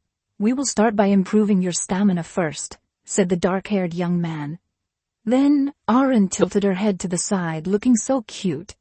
She seemed surprised to hear Kim Joo-hyuk's words earlier, so she asked, "Why would you leave if you don't want to do it?" Kim Joo-hyuk said, turning his body away, preparing to leave Arin. "I won't let you," Arin shouted hastily. She didn't want to miss the opportunity to be trained in swordsmanship by someone as great as Kim Joo-hyuk. "Then do some warm-ups," he said, a slight smile on his face. "If you improve your stamina, you will be better at absorbing mana and be able to control it easily. Even if it's just the basics of enhancement," he muttered to himself. So that's the plan. He wants to build a strong physical foundation before Arin is ready to train in swordsmanship directly. The current training method is quite strange. They invest everything elsewhere before stamina for some reason. As Joo-hyuk pondered this, he watched Arin warming up. Even though Choi Arin was there, despite having a lot of mana, She only had the stamina of an ordinary sword user student. Joo Hyuk's inner thoughts continued as he observed Arin's warm-up. He was so deep in thought that he didn't realize the girl had finished her warm-up. "I'm done with the warm-up." Arin's words broke Kim Joo Hyuk's reverie. The young girl looked excited and eager to start practicing swordsmanship with Joo Hyuk.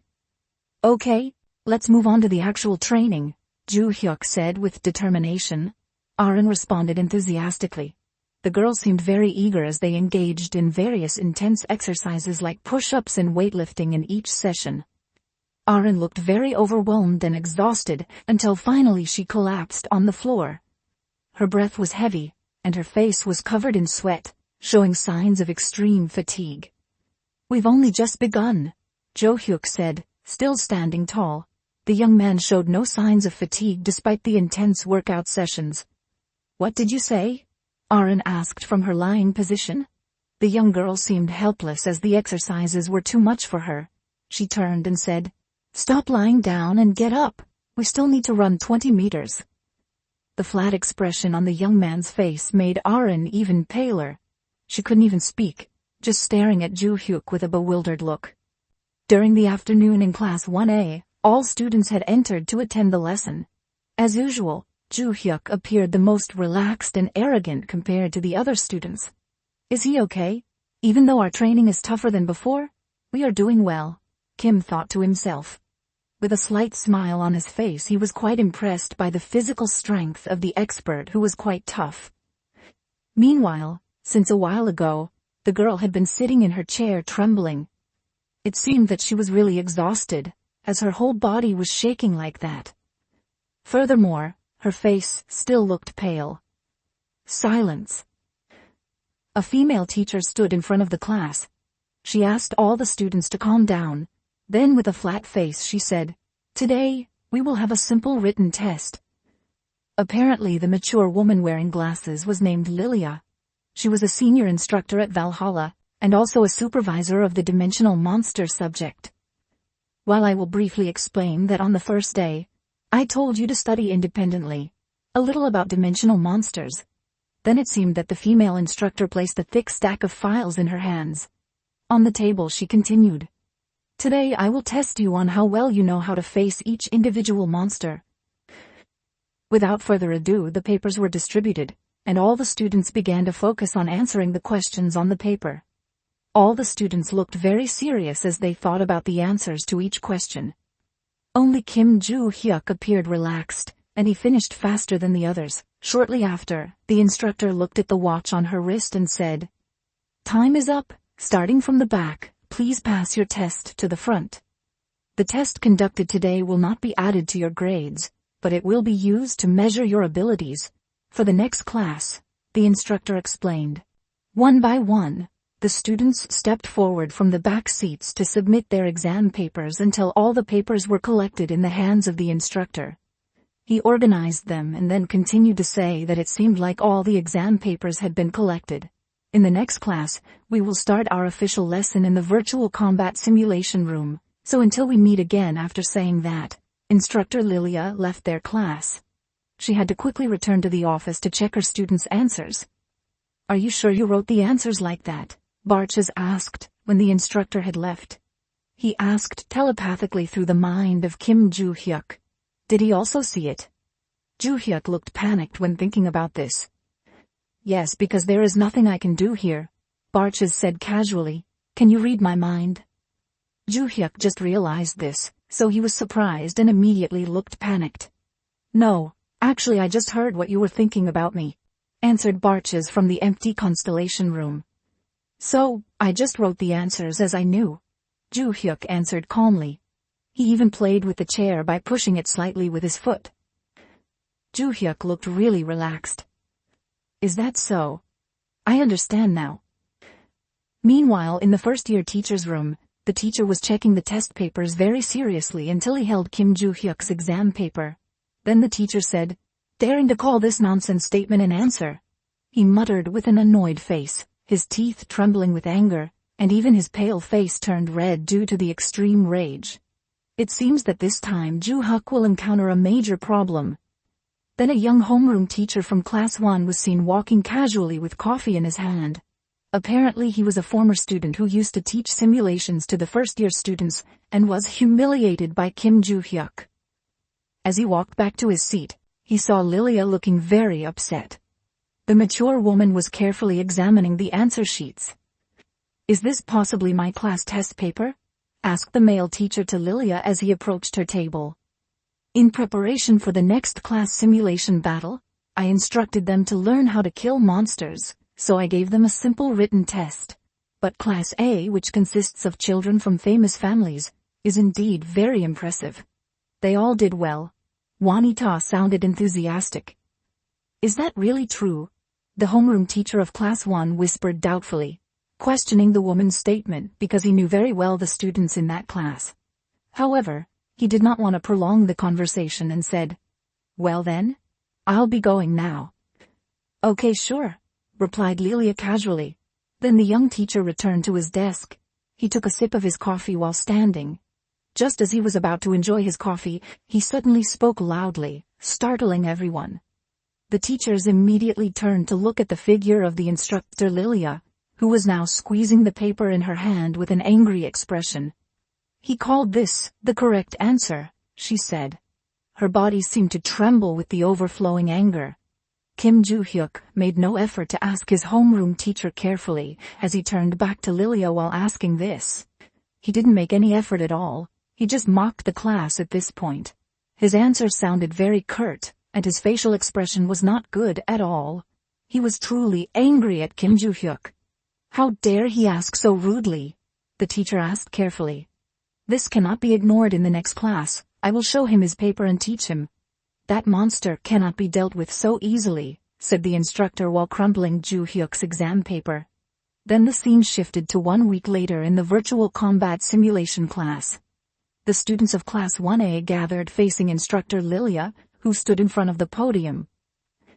The middle-aged woman with shoulder-length white hair said, "I have evaluated and brought the exams we had in the previous class, and most of you did very well." But Kim Joo-hyuk stepped forward. The instructor's gaze was very sharp, as if she wanted to skin Kim Joo-hyuk right then and there. Meanwhile, the student looked very relaxed as he approached his angry teacher. He was just being himself. He even scratched his itchy ear while walking towards his teacher. How annoying he was. At this moment, in the eyes of his teacher facing instructor Lilia, Joo-hyuk was not immediately dealt with. Instead, he was stared at sharply first. For a moment, until finally the instructor handed over an exam paper with Joo-hyuk's name on it. She said curtly, "Take this." Then, in an instant, Kim Joo-hyuk's face changed in shock as he saw the grade on his exam paper, a big fat 0. His instructor even said, "Student Kim Joo-hyuk got 0 points. Are you sure you took the exam correctly?" Instructor Lilia looked very angry. Her face was scrunched up with a very sharp gaze on Kim Joo-hyuk. She seemed like she wanted to swallow him. Joo-hyuk followed him correctly with a flat expression as usual. He was not afraid, even though his teacher looked very angry. For him, he had answered everything sincerely and correctly, just like his past experience he obtained directly in the field. "So what is the best way to fight against the rock goblin?" the instructor repeated. He asked what was on the paper to make Kim Joo-hyuk's ego fall. He tried to press Joo-hyuk by asking back what he wrote as his answer to that question, cutting to the chase as usual. Then the instructor even slapped his forehead in frustration, completely running out of ideas to make Joo-hyuk understand how important this matter was. Therefore, the second question must not be answered carelessly. When you encounter 8 jungle goblins heading towards you, write down how you would face that situation. The instructor tested again to challenge his ego and show to the other students how foolish this young man was, starting from running towards them, then stabbing each one and sending them to hell. Joo-hyuk said with an innocent face, as if he had done nothing wrong. "Even if you act like you have learned a little strategy, I will still do this because the best way to kill a goblin is by slashing it in the rock goblin's fans. That's a B+, which means a regular sword aura won't hurt it at all."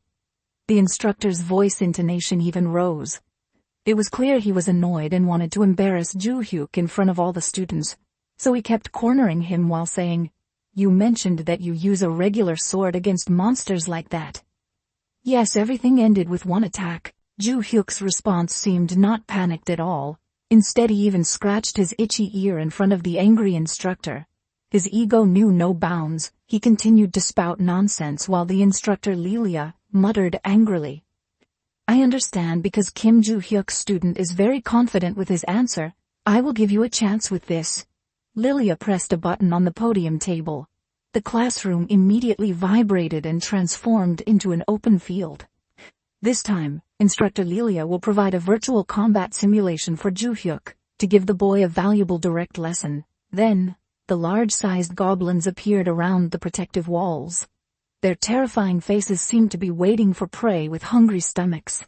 Their long, frightening claws were menacing. Clearly these large goblins were very different from the previous ones. "If you manage to kill the monster as you wrote in your exam, I will reconsider your points," added Instructor Lilia with a mocking smile on her face.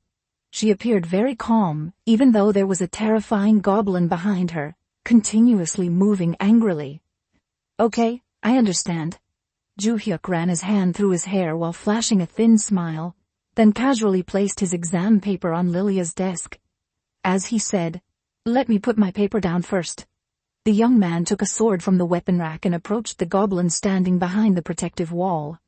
With ease this time, he will show Lilia how effortlessly he can divert the goblins that have been a nightmare for other students. "I heard that he killed all 120 goblins before. I'm sure his ability is extraordinary. But at least for one goblin you can't kill it with a careless sword like that," the female instructor thought to herself, while looking at Joo-hyuk with annoyance. Suddenly, the goblin standing in front of Joo-hyuk attacked with its long-nailed hands. The goblin screamed loudly before directing its sharp claws towards Joo-hyuk. However, the young man just smiled widely while swinging his sword towards the goblin's stomach. Eventually, Instructor Lilia was shocked to see the scene in front of her. Her eyes widened behind her glasses as she saw the scene. It was evident that the goblin was writhing in pain, and slowly its body cracked and disappeared in front of everyone. The goblin's body vanished. He disappeared right in front of everyone who was staring in shock. The sword that was used to stab the goblin's stomach fell because the goblin had completely disappeared. "Slice in the stomach," Joo-hyuk said casually while turning towards Instructor Lilia. His facial expression looked very annoying to Lilia without any magic at all. "He killed a goblin with a regular sword," murmured the noble girl with purple hair with an incredibly shocked expression. She truly couldn't believe that Kim Joo-hyuk proved his answer so easily. The other students could only watch in silence the amazing performance in front of their eyes. Kim Joo-hyuk always manages to silence them with his own way. "How do you do it?" Lilia began to look worried when asking this. She was worried that her dignity would fall. She could get other students. Then Joo-hyuk picked up his sword from the ground and turned while placing the sword on his shoulder. He said casually, "Didn't you just see me do it? Just stab in the stomach with a sword. That's it." Joo-hyuk really pointed to the ordinary sword in his hand so casually, as if there would be no problem if he did it in such a simple way, making Lilia even more annoyed. "I didn't mean that, that's true," but Lilia's instructor was at a loss for words. She started biting her finger in anxiety. Then she thought, if you killed a goblin with just an ordinary sword or dao, you should at least be a rank A contractor. It makes sense if you kill it with one strike, but this kid killed it with just an ordinary sword. "So my answer is correct, right?" Joo-hyuk asked with a small disdainful smile on his face. "Not yet, still not. It's just the first question, the next question." Lilia pressed another button on the table. Then the surroundings began to shake and change location. "What's more," Joo-hyuk muttered, as he saw the ground beneath his feet turn into tiles and tunnels. Right in front of him, Joo-hyuk turned to Lilia's instructor while pointing to the rather large tunnel in front of him.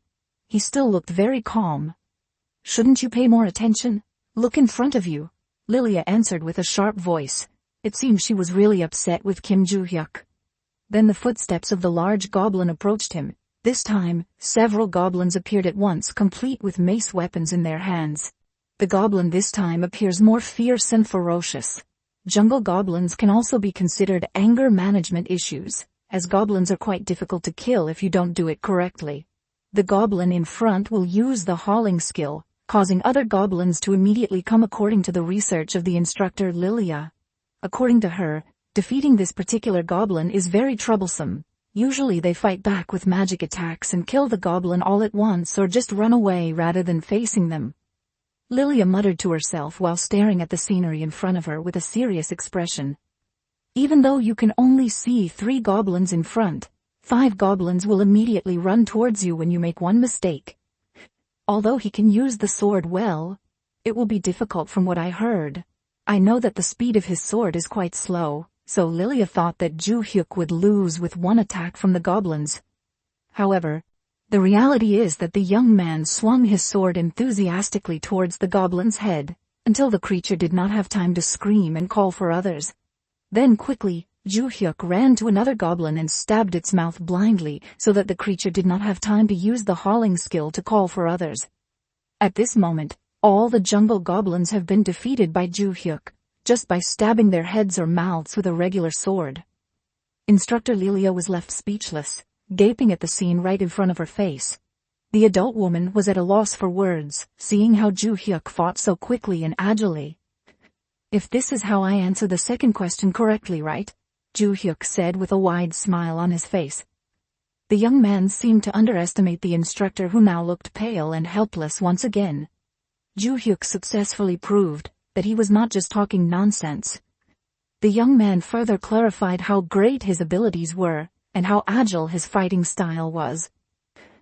The scene begins in the Valhalla training room, where the sound of running footsteps on the treadmill can be heard. 2 individuals of different genders are running on the treadmill. The man appears very relaxed, while the girl looks extremely overwhelmed. The beautiful girl's breath is even gasping for air. The sound of the treadmill finally echoes, signaling that they can rest now as they have achieved their goal for the day. Arin's breath is racing, and he immediately falls down on the floor due to exhaustion. Kim Ju-hyuk looks at him from the side and smiles, observing Arin's increasing physical abilities every day. He approaches him and asks, "Why are you struggling with this level of training when you used to train in your clan?" Arin softly answers, "I usually don't push myself like this." Ju-hyuk questions further, "If you don't usually train like this, how will you fight against those monsters again?"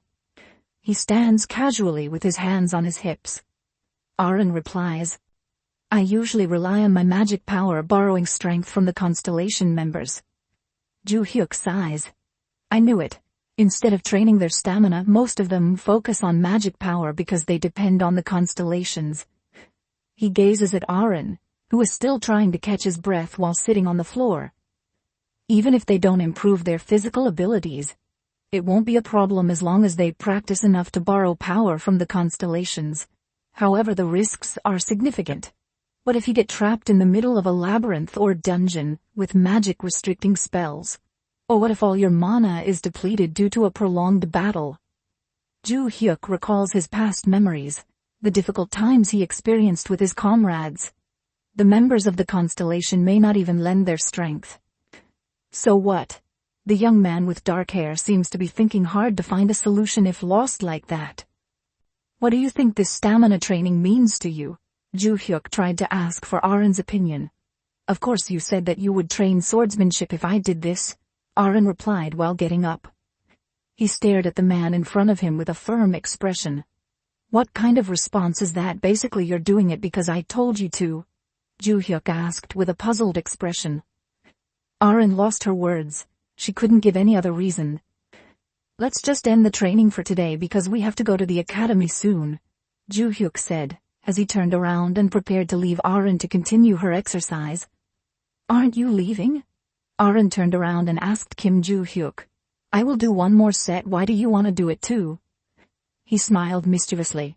Arin's face looked pitiful when responding like this, as if she had turned into a small, fragile and miserable rabbit. "Forget it, just go," Ju-hyuk ordered. He couldn't bear to see the weak girl again. "All right then, see you later," Arin said as she walked towards the door. Then as the door closed behind her, Kim Ju-hyuk was already ready to lift weights with a fairly large iron in his hands. Isn't her name Choi Arin? Asked Barch from another dimension. Yes. Why? This time Ju-hyuk only answered in his mind without bothering to open his mouth. It seems like he can follow your training without any complaints. But by the way, did you decide to help her train just because she bothered you to ask her to teach swordsmanship? Ju-hyuk said while taking a break. Have you ever shown Choi Arin your swordsmanship? I don't know why this time Bossy has become a little more talkative than usual. I have never really shown it to him, but I'm sure he noticed it when I used it in class. That's the only thing Joyo can think of. Does he understand his power just by observing it? How funny it is that Barch's comment is now sealed in another dimension. I think it's interesting. So I plan to teach him a little bit of my abilities. Ju-hyuk replied, while closing his eyes to take a moment to breathe. Shortly after, the sound of a man's arm exercising could be heard from the other side of the room. Ju-hyuk glanced in his direction and realized that it was the big-bodied man from one of the famous families. He was currently lifting a fairly heavy weight while lying down. A moment later, the man finished exercising and sat down to catch his breath. At that moment, he looked to the left and found Kim Ju-hyuk staring at him. How long have you been there? Ju-hyuk asked with a flat expression. I've been here for quite a while. It has become my routine to practice before going to the academy. The man replied while wiping his sweat. Not only did he then rise and say, Now I excuse myself, Oh Se-hyuk, I don't know what it is because he was born with martial arts bones, but it seems he was able to train for so long because of his talent. Ju-hyuk muttered to himself while staring at the back of the big-bodied man who was now moving away towards the exit door. Why are you interested in that man? He asked again, returning to his senses, asking an irrelevant question. Well, he is definitely smarter than those who only train their magic powers, Sao Ju-hyuk replied casually. The young man lay back down and prepared to lift heavy weights on his body. Maybe, Barch replied. But what a damn constellation. Ju-hyuk didn't even understand the performance of the very mysterious constellations. I'm not sure, he replied stiffly. Is that all you can say? Ju-hyuk asked now. He began to lift the heavy weight back above his head with a serious expression. I mean, I'm also a constellation, but all I've done for 300 years is isolated here.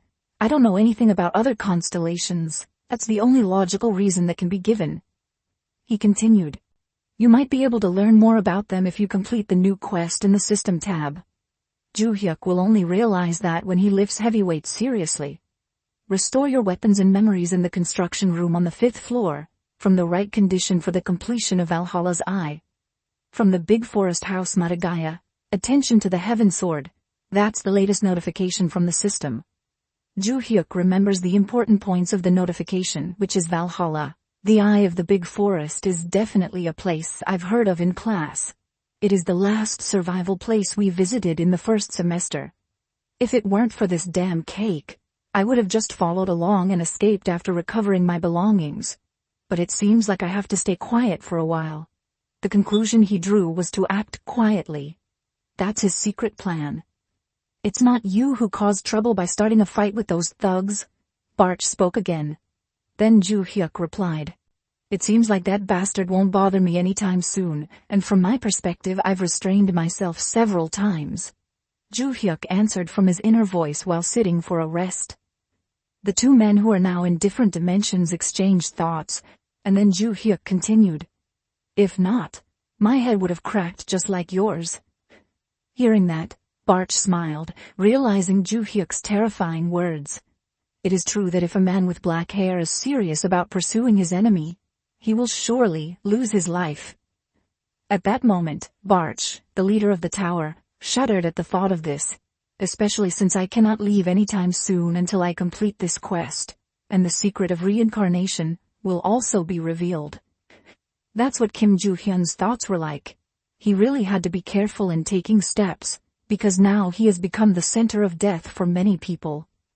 Then the scene shifted to the United Kingdom of London, where a magnificent building stood like a palace under the dim moonlight. That night, the Ventric family's house stood proudly, as if absorbing the gloomy moonlight and reflecting light inexpensively.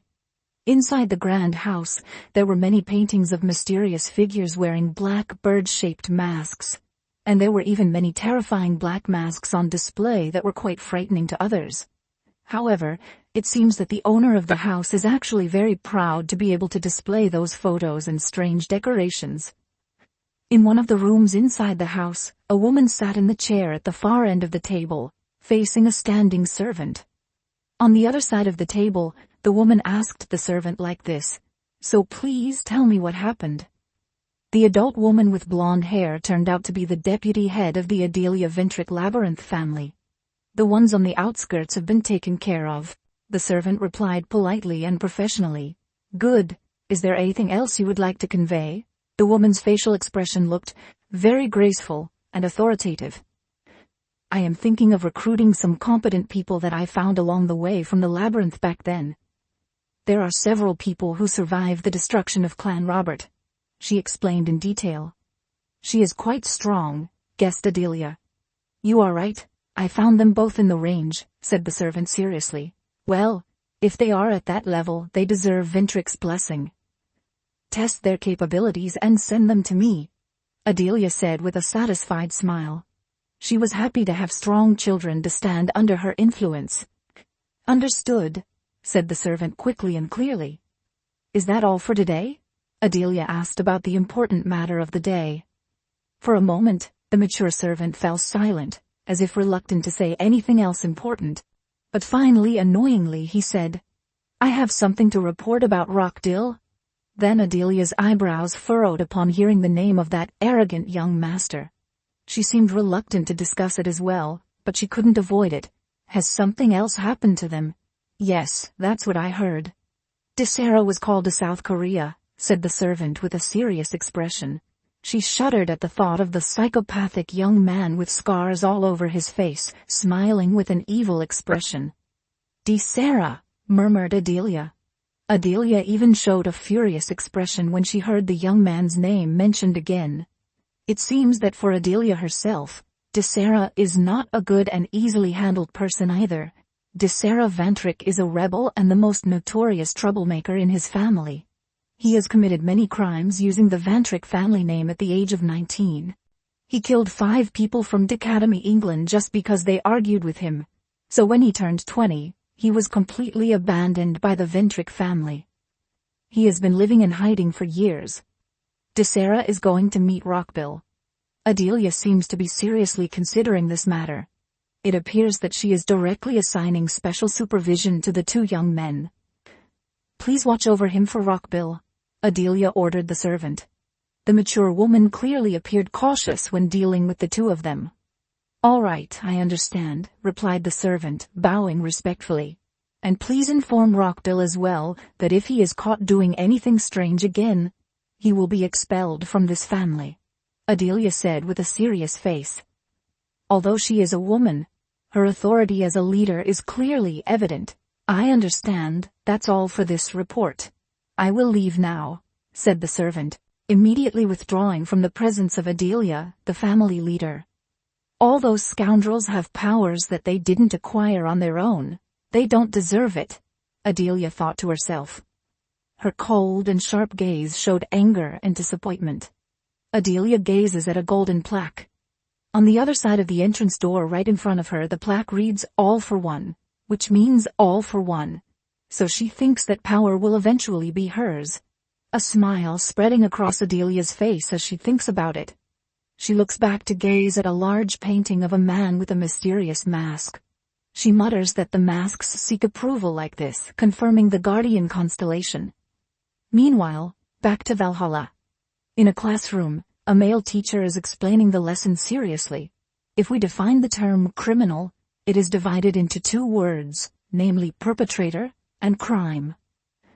In the modern world, the term criminal is used to describe people who use constellation powers to commit crimes, said a teacher who is currently providing material to students in Class 1A.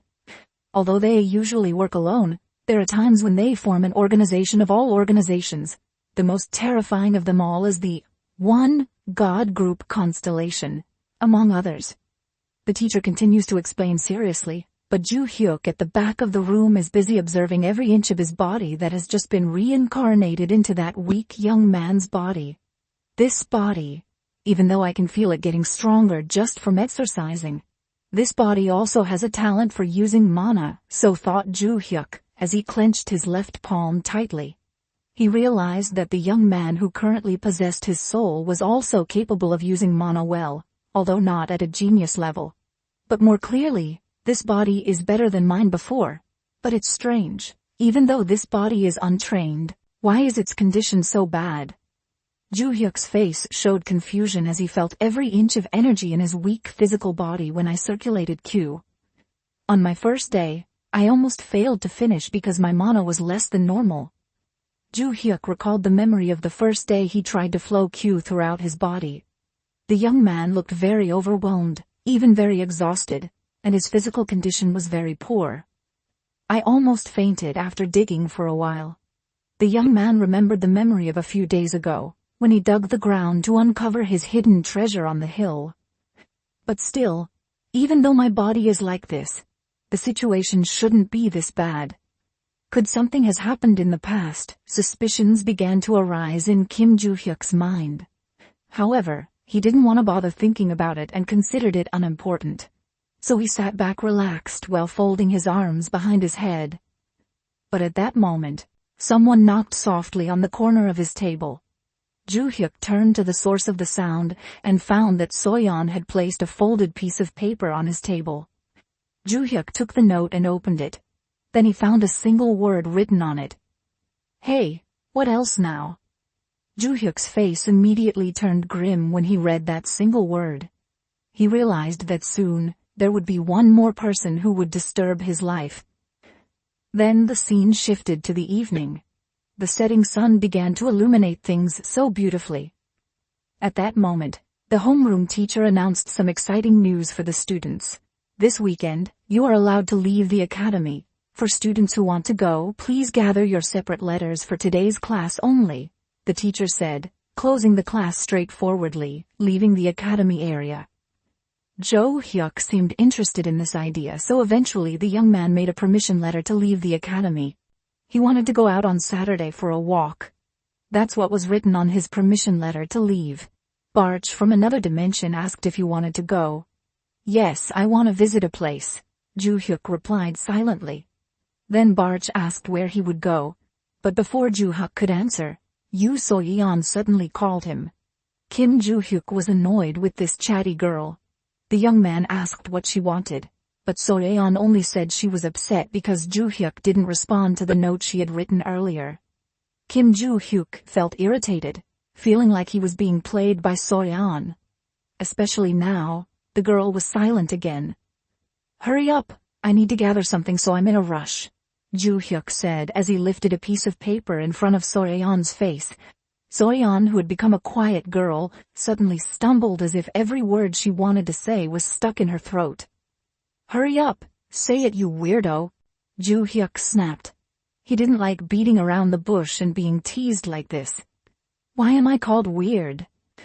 Soyeon immediately got angry, her words flowing smoothly when she was upset like that. "If you want to say that intentionally making others angry is normal, what do you want to say?" Ju Hyuk pressed.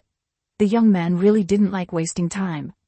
Soyeon became nervous again, but she was very curious about how Ju Hyuk managed to defeat the rock goblin with a regular sword without any magic. "It's different from the book. I just want to ask how to kill the rock goblin, but why does my dignity feel so disturbed?" Soyeon actually was very interested in how Kim Ju Hyuk finished off the rock goblin, but her high self-esteem made her reluctant to ask the cheeky young man in front of her face. "Can you describe how you defeated that rock goblin?" Soyeon was about to finish her sentence, when suddenly Instructor Lilia appeared and interrupted their conversation. The mature woman appeared, placing her hand on her ear as if preparing to listen to an explanation from Kim Ju Hyuk. Instantly, the atmosphere became awkward due to the arrival of this very annoying instructor. "Why did you just jump from?" Ju Hyuk thought to himself in surprise. "Why are you suddenly driving me away like this? Don't you hate me so much?" Ju Hyuk asked the instructor without hesitation. "I, Lilia, am pointing at myself when asking this question. Yes, because I have supported all your questions right in front of you, you must hate me for embarrassing you," she replied. "That's not important. I believe that there is only one way to kill a monster, but you have shown that there are many other ways to do it. So do you want to be my assistant? Lilia asked Ju Hyuk with a warm smile on her face. This time the instructor turned to admire her junior student. I have to refuse. I need to submit my exit permit now. Ju Hyuk replied bluntly. The young man didn't even need to think about his answer. After a few moments he simply answered and turned to leave. However, the female instructor insisted on asking Ju Hyuk to be her assistant. She then persuaded Ju Hyuk that if he became her assistant, she would write a thesis about monsters and the instructor would fund all his desires. She even held Ju Hyuk's hand without shame for holding a student's hand. But the young man was still not interested. They were not even aware of Soyeon's presence, who was now frozen in her place wanting to follow. She wanted to ask, but she refrained from doing so. She thought to herself, she no longer needed it. The next day, after successfully obtaining permission to leave the academy, Ju Hyuk now stood in front of a towering tower. The building looked like a tower from his past life, so he was surprised to see it while murmuring to himself. Apparently, it was a market. In this world there are several places that are very familiar to Ju Hyuk's past. Will these places also have traces of magic from the past? At Valhalla Dormitory, while Kim Ju Hyuk was browsing the internet, Barch asked what he was looking for. Kim Ju Hyuk replied that he was looking for information about the place he would visit tomorrow. He thought he should be able to find a trading forum, where he could sell the treasures he found in the safe. After searching for a while, he finally found the market. From what he learned about the market after paying the entrance fee, they allowed people to sell anything freely. Although the market was used by people all over the world, it was still seen as a black market because many criminals traded there. The reason why this unthinkable market could exist, the person who created the market was the guardian constellation called the Hidden Ruler. As he was the guardian constellation who created and actively managed it, the upper-class people used it openly. Although it was illegal, the government did not take strict action. That was also the reason why Kim Ju Hyuk could easily find a way to enter, so he decided to use it for a while. While looking at a post on how to enter the market, Kim Ju Hyuk realized there was a link in the comments section. When he wanted to check the link, Kim Ju Hyuk suddenly received a message from Choi Arin. Choi Arin only sent crying spam emotes. When asked what was wrong, Choi Arin informed that she was not sure if she could come for training tomorrow because she had to leave. Since Kim Ju Hyuk also had to go somewhere, it would be difficult for training tomorrow. So Kim Ju Hyuk replied with KK. Choi Arin was confused. Kim Ju Hyuk then said that he only wished her a pleasant journey. Choi Arin became happy and spammed happy emotes. Kim Ju Hyuk became curious as to why Choi Arin kept sending him messages. While thinking about it, he remembered that in the previous post, it was mentioned that if he opened the link in the comment section, he could make a reservation and get the location. Kim Ju Hyuk then clicked on the link. The next day, Kim Ju Hyuk was walking in the city. He was asked to go to a place around that area by them. While searching for the old cafe, he finally found it. He entered the old cafe. From the message, he was told to just enter the cafe and go to the right corner. After finding the designated spot, Kim Ju Hyuk opened the door. Behind that door, there was the market he had been looking for.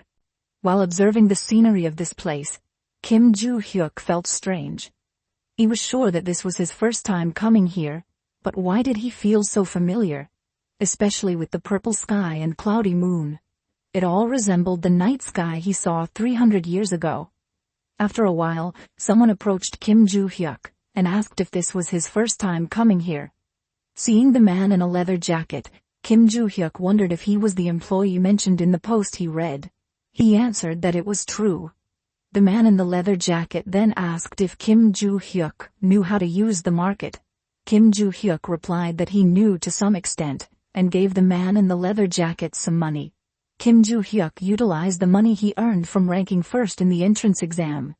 Now he only has 30,000 won left. However, he believes he can make money here, so he should remain calm. After receiving the money, the man in the leather jacket asked if there was anything else Kim Ju Hyuk wanted to ask him. Kim Joo-hyuk then inquired where he should go if he wanted to sell some gems he had. The man in the leather jacket then asked if Kim Joo-hyuk wanted to enter them for auction. Kim Joo-hyuk replied that he just wanted to sell them as quickly as possible. The man in the leather jacket informed Kim Joo-hyuk that he could go to the market in the 3rd district. There, many merchants buy anything from gems to weapons and anything Kim Joo-hyuk can think of. When asked who was the most trustworthy person there, the man in the leather jacket answered that if Kim Joo-hyuk had gold or gems, he recommended Morris as he knew the best prices. He then provided directions to the 3rd market and how to get there. As Kim Joo-hyuk was about to leave after thanking him, the man in the leather jacket said there was one more thing he wanted to mention. He highly recommended Kim Joo-hyuk to wear a mask in this place. He explained that due to the nature of the market, most people wear masks. After putting on the mask given to him, Kim Joo-hyuk thanked him and began to head to the designated location. Kim Joo-hyuk finally arrived at the 3rd district of market. While someone was examining a gem, they suddenly asked him if he was Morris. After confirming that he was indeed Morris, Kim Joo-hyuk stated that there were some items he wanted to sell right away. Morris then said it all depended on the items. If it was gold or gemstones, he could process them as quickly as possible. Kim Joo-hyuk reached into his bag and took out a pouch. He then handed the pouch to Morris and said that he wanted to sell it.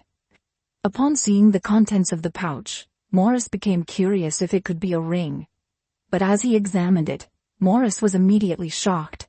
He discovered that this ring was an artifact from the era of destruction.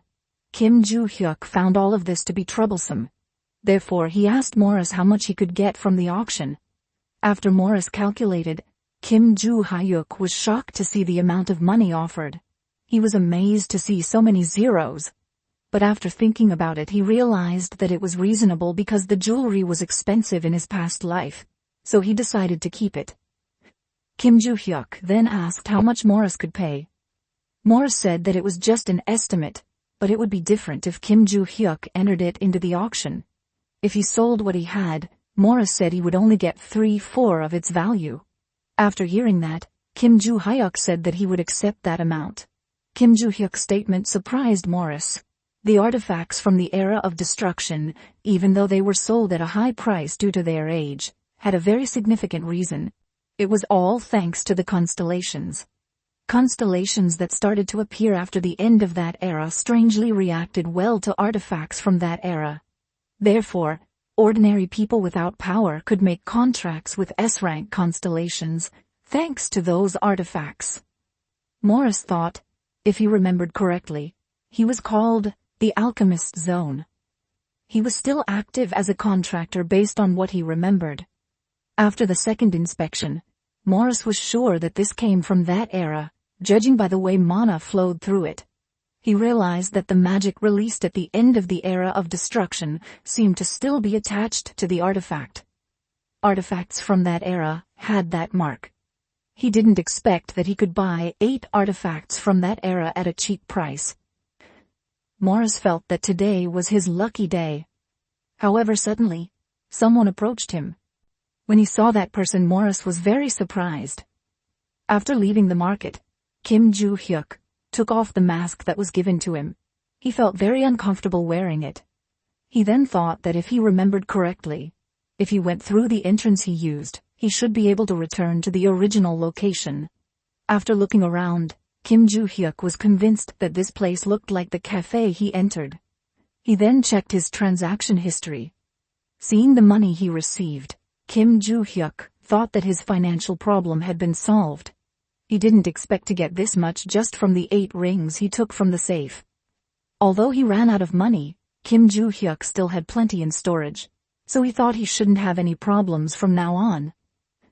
After walking out of the old cafe, Kim Joo-hyuk received a call. Since he didn't recognize the number, Kim Joo-hyuk became curious about who it was. When he answered the call, he heard Lilia's cheerful voice inviting him to have a meal together. When asked how Lilia got Kim Joo-hyuk's number, Lilia replied that it was because she was an instructor at Valhalla. She then said that it wasn't important, and invited Kim Joo-hyuk to come to the front of the Valhalla fitness room. because she would treat him to lunch. When Kim Joo-hyuk was about to decline Lilia's invitation, Lilia had already ended the call. Kim Joo-hyuk was surprised that someone would hang up after conveying what they wanted to say. He thought that maybe he should just go and take advantage of it for a free meal, since he had some free time now. Returning to a previous time, an important-looking person approached Morris. When Morris was asked why he was here, the man asked if their relationship was bad. Morris then stated that even though they had met several times, a regular merchant could not simply speak to the owner of the market. That's right. The man in front of Morris right now was the owner of the market, Black Cat. Black Cat then stated that his attitude like this was why he liked Morris. Morris then asked why Black Cat was here. Black Cat said honestly it wasn't important. He realized that Morris seemed to have registered anonymously for the auction, the first time in a while. Morris then realized, as he thought, registering anonymously didn't mean it was not known. But Black Cat answered that it was all because the original owner of the market was not him, but his constellation. He could gather any information he wanted. To change the topic of conversation, Black Cat asked if Morris would allow him to see the items that Black Cat had registered for the auction. Morris, who accepted the request, felt strange because this was the first time Black Cat showed interest in artifacts, even if they were from the era of destruction. He then showed the artifact to Black Cat. When Black Cat examined the artifact, he said that this artifact should fetch quite a lot. Morris became curious about what Black Cat was suddenly talking about. Shortly after, a notification suddenly appeared in front of Black Cat, stating that the other side of the constellation seemed surprised. Then the notification showed that the constellation was extremely obsessed with wanting that ring, which made Black Cat astonished to see his constellation so eager for the ring.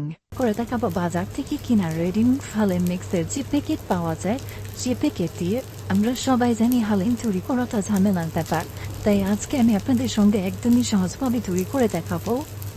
আর আমি চেষ্টা করব ready mix Halim দিয়ে চুরি করার পরও যেন এই হালিমের টেস্টটা হয় একদমই রেস্টুরেন্টের মতো অথবা হোটেলের মতো। আশা করছি আমার আজকের রেসিপিটি আপনাদের কাছে খুবই ভালো লাগবে এবং সহজও লাগবে। তাহলে আর কথা না বাড়িয়ে আমি রেসিপিতে চলে যাচ্ছি। আগেই বলেছিলাম আজকের হালিমের রেসিপিটা আমি তৈরি করবো বাজার থেকে কিনে আনা হালিম মিক্সের প্যাকেট দিয়ে। আমি আপনাদেরকে প্যাকেট দেখাচ্ছি না, তবে আপনারা যে কোনো ব্র্যান্ডের হালিম মিক্স কিনে সে প্যাকেটের মধ্যে দুইটা প্যাকেট পাবেন। যেটা বড় প্যাকেট পাবেন সেটার মধ্যে এরকম চাল ডাল বা অন্য শস্য দানার মতো মিশ্রণ থাকবে। এটা দিয়ে মূলত হালিমটা রান্না করা হবে। আমি 200 গ্রামের একটা হালিম মিক্স দিয়েছি, যেটা রান্না করার পর আপনারা পরিবেশন করতে পারবেন 5 থেকে 6 জনকে। আর যেই ছোট প্যাকেটটা থাকবে সেটার মধ্যে থাকবে এরকমই মশলা। এই মশলার মধ্যে কিন্তু সব কিছু দেওয়া থাকে, তাও আমি আপনাদেরকে দেখিয়ে দিব কিভাবে হালিমের টেস্ট আরও বাড়ানো যায় আর সব কিছু মিলে কিভাবে আপনারা পারফেক্টভাবে হালিমটা তৈরি করতে পারবেন। মশলাটা এখন একটা সাইডে রেখে দিব। প্রথমে আমাদের লাগবে শস্য দানার এই মিশ্রণগুলো। আমি একটা মিক্সিং বলে শস্য দানার মিশ্রণগুলো নিয়ে নিয়েছি। এই শস্য দানাগুলো আমাদের গরম পানি দিয়ে ভিজিয়ে রাখতে হবে। এখানে 3 কাপ পরিমাণ পানি নিয়েছি। প্রথমে আমি 1 কাপ গরম পানি দিলাম, দিয়ে ভালোভাবে মিশিয়ে নিচ্ছি। প্রথমে যদি সবটুকু পানি দিয়ে ঢেলে দেন তাহলে কিন্তু এই মিশ্রণগুলো একদম দলা পেতে যাবে। প্যাকেটের গায়ে লেখা আছে এই শস্য দানাগুলো 15 মিনিটের মতো ভিজিয়ে রাখতে হবে, তবে আমি এগুলোকে 1 ঘন্টার জন্য ভিজিয়ে রাখবো। আমার মনে হয় এগুলো যদি গরম পানি দিয়ে একটু বেশি সময়ের জন্য ভিজিয়ে রাখা যায় তাহলে কিন্তু রান্নাটা একদমই সহজ হয়ে যায়। ডালগুলো খুব সহজে সিদ্ধ হয়ে যায়, আর ডালগুলো যদি একদম প্রপারলি সিদ্ধ হয় তাহলে কিন্তু হালিমের কনসিস্টেন্সিটা একদম পারফেক্ট থাকে। ভালোভাবে মিশিয়ে নেওয়ার পর এবার আমি 1 ঘন্টার জন্য একটা সাইডে রেখে দিচ্ছি। 200 গ্রামের 1 প্যাকেট হালিম মিক্সের জন্য আমি এখানে নিয়েছি এবার হাফ কেজি পরিমাণ গরুর মাংস। চাইলে আপনারা এখানে খাসির মাংসও নিতে পারেন অথবা মুরগির মাংসও নিতে পারেন, রেসিপি কিন্তু সেমই থাকবে। হালিমের মাংস একটু ছোট ছোট আর পাতলা করে কেটে নিলে আমার মনে হয় বেশি ভালো লাগে খেতে। আর চেষ্টা করবেন মাংসের মধ্যে একটু চর্বি নেওয়ার জন্য, তাহলে হালিমের টেস্টটা বেশি ভালো আসে। মাংসগুলো ধুয়ে আমি পানিটা ঝরিয়ে নিয়েছি। এবার চুলায় একটি প্যান বসিয়ে দিয়ে দিচ্ছি হাফ কাপ পরিমাণ তেল। হালিম রান্নার সময় তেলটা একটু বেশি পরিমাণে লাগে, তবে আমি চেষ্টা করছি কমিয়ে দেওয়ার জন্য। তেলটা গরম হয়ে আসতে দিয়ে দিচ্ছি হাফ কাপ পরিমাণ পেঁয়াজ কুচি। চুলা হিটটাকে হাই মিডিয়ামের মাঝামাঝি রেখেছি। এবার আমি অনবরত নেড়ে চেড়ে পেঁয়াজগুলোকে বেরেস্তা করে নেব। আর হালিমের জন্য কিন্তু আমি আরও পেঁয়াজ বেরেস্তা করা লাগবে, তাই আপনারা চাইলে কিন্তু এখানে 1 কাপ পেঁয়াজ দিয়ে বেশি করে পেঁয়াজ বেরেস্তাটা করে নিতে পারেন। তারপর অর্ধেকটা পেঁয়াজ বেরেস্তা আলাদা করে তুলে নিতে পারেন। যেহেতু আমার বাসায় আগেই বেরেস্তাটা করা ছিল, তাই আমি এখানে কমিয়ে নিলাম। 4-5 থেকে যখন পেঁয়াজটা লালচে হয়ে যাবে তখন কিন্তু নাড়াচাড়া অফ করা যাবে না, কন্টিনিউয়াসলি নাড়াচাড়া করে যেতে হবে, না হলে কিন্তু নিচে দিয়ে পেকে যেতে পারে পেঁয়াজটা। খেয়াল রাখবেন পেঁয়াজের বেরেস্তাগুলো যেন পুড়ে না যায়, তাহলে কিন্তু হালিমের টেস্টটা একদম খারাপ আসবে, খেতেই পারবেন না। দেখতেই পাচ্ছেন পেঁয়াজের বেরেস্তাগুলো যখন হালকা ব্রাউন কালার হয়ে আসছে তখন আমি মাংসগুলোকে দিয়ে দিচ্ছি। এবার আমি যেটা করবো, এই মাংসগুলোকে পেঁয়াজের বেরেস্তার সঙ্গে একটু কিছু সময় নিয়ে ভেজে নিব। মাংসটাকে এভাবে একটু ভেজে নিলে পেঁয়াজের বেরেস্তার যে সুন্দর একটা ফ্লেভার আছে সেটা মাংসের মধ্যে ঢুকে যাবে। হালিমের স্বাদটাকে আরো দ্বিগুণ বাড়ানোর জন্য কিন্তু এভাবে মাংসটাকে একটু ভেজে নেওয়ার চেষ্টা করবেন। খুব বেশি সময় নিয়ে ভাজবো না, 4 থেকে 5 মিনিটের মতো ভেজে নিয়েছি। আর দেখতে পাচ্ছেন মাংস থেকে কিছুটা পানি উঠে এসেছে। ঠিক এই অবস্থায় আমি এখানে দিয়ে দিব 1 চামচ আদা ও রসুন বাটা। এবার এগুলোকে ভালোভাবে মিশিয়ে নিচ্ছি আর আমি এগুলোকে একটু ভেজে নিচ্ছি মাংসের সঙ্গে। আদা ও রসুনের কাঁচা ভাবটা দূর হয়ে যাওয়া পর্যন্ত। প্যাকেট মশলায় কিন্তু সব কিছুই দেওয়া থাকে, তাও যদি আপনারা আলাদা করে এই মশলাগুলো দেন তাহলে হালিমের টেস্ট আর ফ্লেভারটা কিন্তু আরও দারুণ হবে। আদা ও রসুনের কাঁচা ভাবটা দূর হয়ে যাওয়ার পর এবার আমি যে প্যাকেট মশলাটা ছিল এই মশলাটা থেকে এখানে 2 টেবিল চামচ মশলা দিয়ে দিচ্ছি। এখানে 3 টেবিল চামচ মশলা আছে, আমি 2 টেবিল চামচ দিচ্ছি আর 1 টেবিল চামচ মশলা আমি পরে দিব। এবার মশলাটাকে মাংসের সাথে মিশিয়ে নিচ্ছি।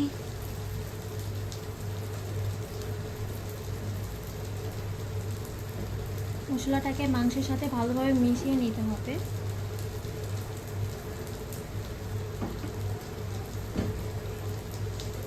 মিশিয়ে নিয়েছি। এবার দিয়ে দিচ্ছি 1 চামচ লাল মরিচের গুঁড়া আর দিয়ে দিচ্ছি 1 চামচ হলুদের গুঁড়া। ডাল চালের মিশ্রণগুলো মেশানোর পরেও যেন হালিমের কালার থাকে একদমই সুন্দর এবং পারফেক্ট, তাই আমি আলাদা করে হলুদের গুঁড়া আর মরিচের গুঁড়াটা দিয়েছি। আমার মনে হয় প্যাকেটে থাকা মশলা দেওয়ার পর ডাল চালের মিশ্রণটা মেশানোর পরে হালকা ফ্যাকাশে হয়ে যায়, তবে আপনারা না চাইলে ভাতও দিতে পারেন। এবার এই মশলাগুলোর সঙ্গে আমি মাংসগুলোকে ভালোভাবে কষিয়ে নেব হালিমটা পারফেক্টভাবে রান্না করার জন্য। আপনাদেরকে একটা টিপস ফলো করতেই হবে, একদম তাড়াহুড়ো না করে রান্নাটা আপনারা একটু সময় নিয়ে ধৈর্য সহকারে করবেন, তাহলে দেখবেন ঘরে বসেই কিন্তু পেয়ে যাবেন একদম রেস্টুরেন্টের মতো স্বাদের হালিম। চুলাটাকে আমি একটু কমিয়ে রেখেছি আর মাংসটা সময় দিয়ে কষাবো মশলাগুলোর সঙ্গে যেন হালিমের মশলার ফ্লেভারটা মাংসের মধ্যে খুব ভালোভাবে ঢুকতে পারে। চাইলে আপনারা আমার মতো একটা ঢাকনা দিয়ে ঢেকে মাংসটাকে কষিয়ে নিতে পারেন 5 মিনিটের জন্য। যেহেতু আমি এখানে কোনো পানি দিইনি তাই বেশি সময় ধরে ঢেকে কষানো যাবে না, তাহলে মাংসটা নিচ থেকে পুড়ে যেতে পারে। 5 মিনিট ঢেকে কষানোর পর ঢাকনাটা তুলে নিচ্ছি। দেখতেই পাচ্ছেন মাংস থেকে কিন্তু তেলটা আলাদা হয়ে এসছে, তার মানে কিন্তু মাংসটা কষানো হয়ে গেছে। এবার আমি মাংসটা সিদ্ধ হয়ে যাওয়ার জন্য এখানে দিয়ে দিচ্ছি 4 কাপ পরিমাণ পানি। পানিটা দেওয়ার পরে একবার ভালোভাবে মিশিয়ে নিচ্ছি। এরপর আমি আবারও ঢাকনা দিয়ে ঢেকে দিচ্ছি যতক্ষণের জন্য, যতক্ষণ না পর্যন্ত এই পানিটা শুকিয়ে আসছে আর মাংসটা ভালোভাবে সিদ্ধ হচ্ছে। মাংসটা ভালোভাবে সিদ্ধ হওয়ার জন্য আর পানিটা শুকিয়ে যাওয়ার জন্য সময় লাগতে পারে 15 থেকে 20 মিনিটের মতো। এই 15 থেকে 20 মিনিটের মধ্যে আমি বেশ কয়েকবার ঢাকনাটা খুলে নেড়েচেড়ে দিয়েছি। প্রায় 20 মিনিট পর আমি ঢাকনাটা তুলে নিয়েছি আর দেখতেই পাচ্ছেন যে পানিটা ছিল সেটা কিন্তু শুকিয়ে গেছে আর মাংসটা প্রায় 90%-এর মতো সিদ্ধ হয়ে এসেছে। আমি মাংসের মধ্যে কিন্তু এখনও কোনো লবণ দিইনি, কারণ আমরা যে প্যাকেট মশলাটা দিয়েছিলাম এটার মধ্যে লবণ দেওয়া ছিল আর ওই লবণ দেওয়া মাংসটাই হয়ে গেছে। মাংসটা সিদ্ধ হয়ে গেছে আর তেলটাও কিন্তু গা ছেড়ে আসছে। ঢাল চাল আর শস্যদানার যে মিশ্রণটা আমি গরম পানিতে ভিজিয়ে রেখেছিলাম 1 ঘন্টার জন্য, সেই মিশ্রণটা এখন আমি এখানে দিয়ে দিব। দেওয়ার আগে কিন্তু অবশ্যই একবার ভালোভাবে নেড়েচেড়ে দিতে হবে, তা না হলে কিন্তু দলা রয়ে যাবে। সব কিছুকে আবারও ভালোভাবে একসঙ্গে মিশিয়ে নিচ্ছি। মিশাতে মিশাতে দেখতেই পারবেন মিশ্রণটা কিন্তু একদম ঘন হয়ে যাওয়া শুরু করবে। যেহেতু এখানে চাল ডালের মিশ্রণ, তাই এই মিশ্রণটা খুব দ্রুত ফুলতে শুরু করে। ডাল চালের মিশ্রণগুলো দেওয়ার পর কিন্তু আর নাড়াচাড়া করা যাবে না, একটু পরপরই কিন্তু নেড়ে যেতে দিতে হবে, নাহলে নিচ থেকে খুব দ্রুতই লেগে যেতে পারে। এবার এখানে দিয়ে দিচ্ছি বাকি 1 চামচ হালিম মিক্সের মশলা। মশলাটা দিয়ে সব কিছুকে একটু ভালোভাবে আবারও নেড়েচেড়ে দিতে হবে। এই মিশ্রণটা কিন্তু এখন অনেক বেশি থকথকে হয়ে আছে, যে কোনো মুহূর্তে কিন্তু প্যানের গায়ে লেগে যেতে পারে। চুলার হিটটাকে কমিয়ে রাখতে হবে আর অনবরত নাড়তে থাকতে হবে। আচ্ছা, এখন কিন্তু দেখে মনে হচ্ছে যে আমাদের হালিমটা হয়ে গেছে। এখন এই হালিমটা কিভাবে হবে, ডাল চালের মিশ্রণটা তো এখনও সিদ্ধই হয়নি, আর ডাল চালের মিশ্রণগুলো সিদ্ধ হওয়ার জন্য এখানে দিতে হবে পানি।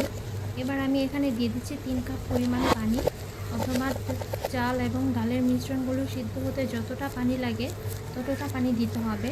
এই 3 কাপ পানিতে আবার নাও হতে পারে, আবার হতেও পারে, আপনারা আপনাদের প্রয়োজন অনুযায়ী পানিটা দিবেন। ডাল চালগুলো যখন ফুলতে শুরু করবে তখন বোঝা যাবে আরও কতটা পানি লাগতে পারে। ভালোভাবে মিশিয়ে নিয়েছি। এবার সব কিছুকে ভালোভাবে সিদ্ধ হয়ে যাওয়ার জন্য আমি একটা ঢাকনা দিয়ে ঢেকে দিচ্ছি। ঢাকনা দিয়ে ঢেকে এখন আমি রান্না করব। সব কিছু প্রপারলি সিদ্ধ হয়ে যাওয়ার জন্য 20 থেকে 25 মিনিট পর আমি ঠিক এভাবেই ঢেকে রান্না করছি। আমি প্রায় 25 মিনিট পর ঢাকনাটা তুলে নিয়েছি। দেখতেই পাচ্ছেন যে পানিটা দিয়েছিলাম সে পানিটা অনেকটা শুকিয়ে গেছে আর হালিমটা একদমই ঘন হয়ে এসেছে। এবার আমি একটু চেক করে নিচ্ছি চাল এবং ডালগুলো ভালোভাবে সিদ্ধ হয়েছে কিনা। একটু উপরে তুলে আমি চেক করে নিচ্ছি ভালোভাবে সিদ্ধ হয়েছে কিনা, কারণ হালিম দেখে কিন্তু কখনোই বোঝা যায় না যে সব কিছু ঠিকঠাকভাবে সিদ্ধ হয়েছে কিনা। হালিম রান্নার শুরু থেকে শেষ পর্যন্ত হালিমের চেহারা কিন্তু একই রকম থাকে, তাই অবশ্যই আপনারা ঠেকে রান্না করবেন। অনেকেই আছে হালিমের মধ্যে বাগার দিতে পছন্দ করেন, তবে আমার মনে হয় না আমি যেভাবে হালিমটা রান্না করেছি ওইভাবে রান্না করলে হালিমে কোনো রকমের বাগারের প্রয়োজন হয়। যদি আপনারা দিতেই মন চায় তাহলে আপনারা সরিষা দানা এবং শুকনো মরিচ রসুন কুচি দিয়ে বাগারটা দিয়ে দেবেন। আমার হালিম রান্নাটা কিন্তু এখন হয়েছে, আপনারা দেখতেই পাচ্ছেন হালিমের কনসিস্টেন্সিটা ঠিক এরকম হয়েছে। আমি কিন্তু পাতলাই রেখেছি, কারণ ঠান্ডা হয়ে যাওয়ার পর কিন্তু এই হালিমটা আরও ঘন হয়ে যাবে। ব্যাস, এবার আমি হালিমটা পরিবেশন করে নিচ্ছি। হালিমটা পরিবেশন করার জন্য আমি কিছু জিনিস লাগবে। আমাদের লাগবে শসা কুচি, কাঁচামরিচ কুচি, ধনিয়া পাতা কুচি, আর সবচেয়ে ইম্পর্টেন্ট হচ্ছে আদা কুচি, আর হচ্ছে পেঁয়াজ বেরেস্তা, আর লেবু তো অবশ্যই লাগবে। প্রথমেই আমি দিয়ে দিচ্ছি আদা কুচি, এরপর দিয়ে দিচ্ছি পেঁয়াজ বেরেস্তা, এরপর দিয়ে দিচ্ছি কাঁচামরিচ কুচি, আর দিয়ে দিচ্ছি ধনিয়া পাতা কুচি, সর্বশেষ সাজিয়ে নিয়েছি লেবু দিয়ে। পেঁয়াজ বেরেস্তা ছাড়া কিন্তু হালিম খেতে একদমই ভালো লাগে না। আদা কুচির ফ্লেভার কিন্তু হালিমে খুবই ভালো লাগে। লেবুর রস দিলে হালিমের টেস্টটা বাড়ে আর ফ্লেভারও খুব সুন্দর পাওয়া যায়। আর তাই পরিবেশনের সময় এই 3টা জিনিস একদমই স্কিপ করা যাবে না। আমি যতগুলো টিপস আর ট্রিক্স আপনাদেরকে বললাম সবগুলো ফলো করে যদি হালিমটা তৈরি করেন, ইনশাল্লাহ আপনাদের হালিমের টেস্টটাও হবে একদমই বেস্ট। আশা করছি আমার আজকের রেসিপিটি আপনাদের কাছে খুবই ভালো লেগেছে আর সহজও লেগেছে। আমার রেসিপিটি ভালো লাগলে আমার চ্যানেলটি সাবস্ক্রাইব করবেন আর বেল বাটনটি অন করে রাখবেন আমার পরবর্তী ভিডিওর নোটিফিকেশন সবার আগে পাওয়ার জন্য। সবাই অনেক বেশি ভালো থাকবেন, সুস্থ থাকবেন। আল্লাহ হাফেজ।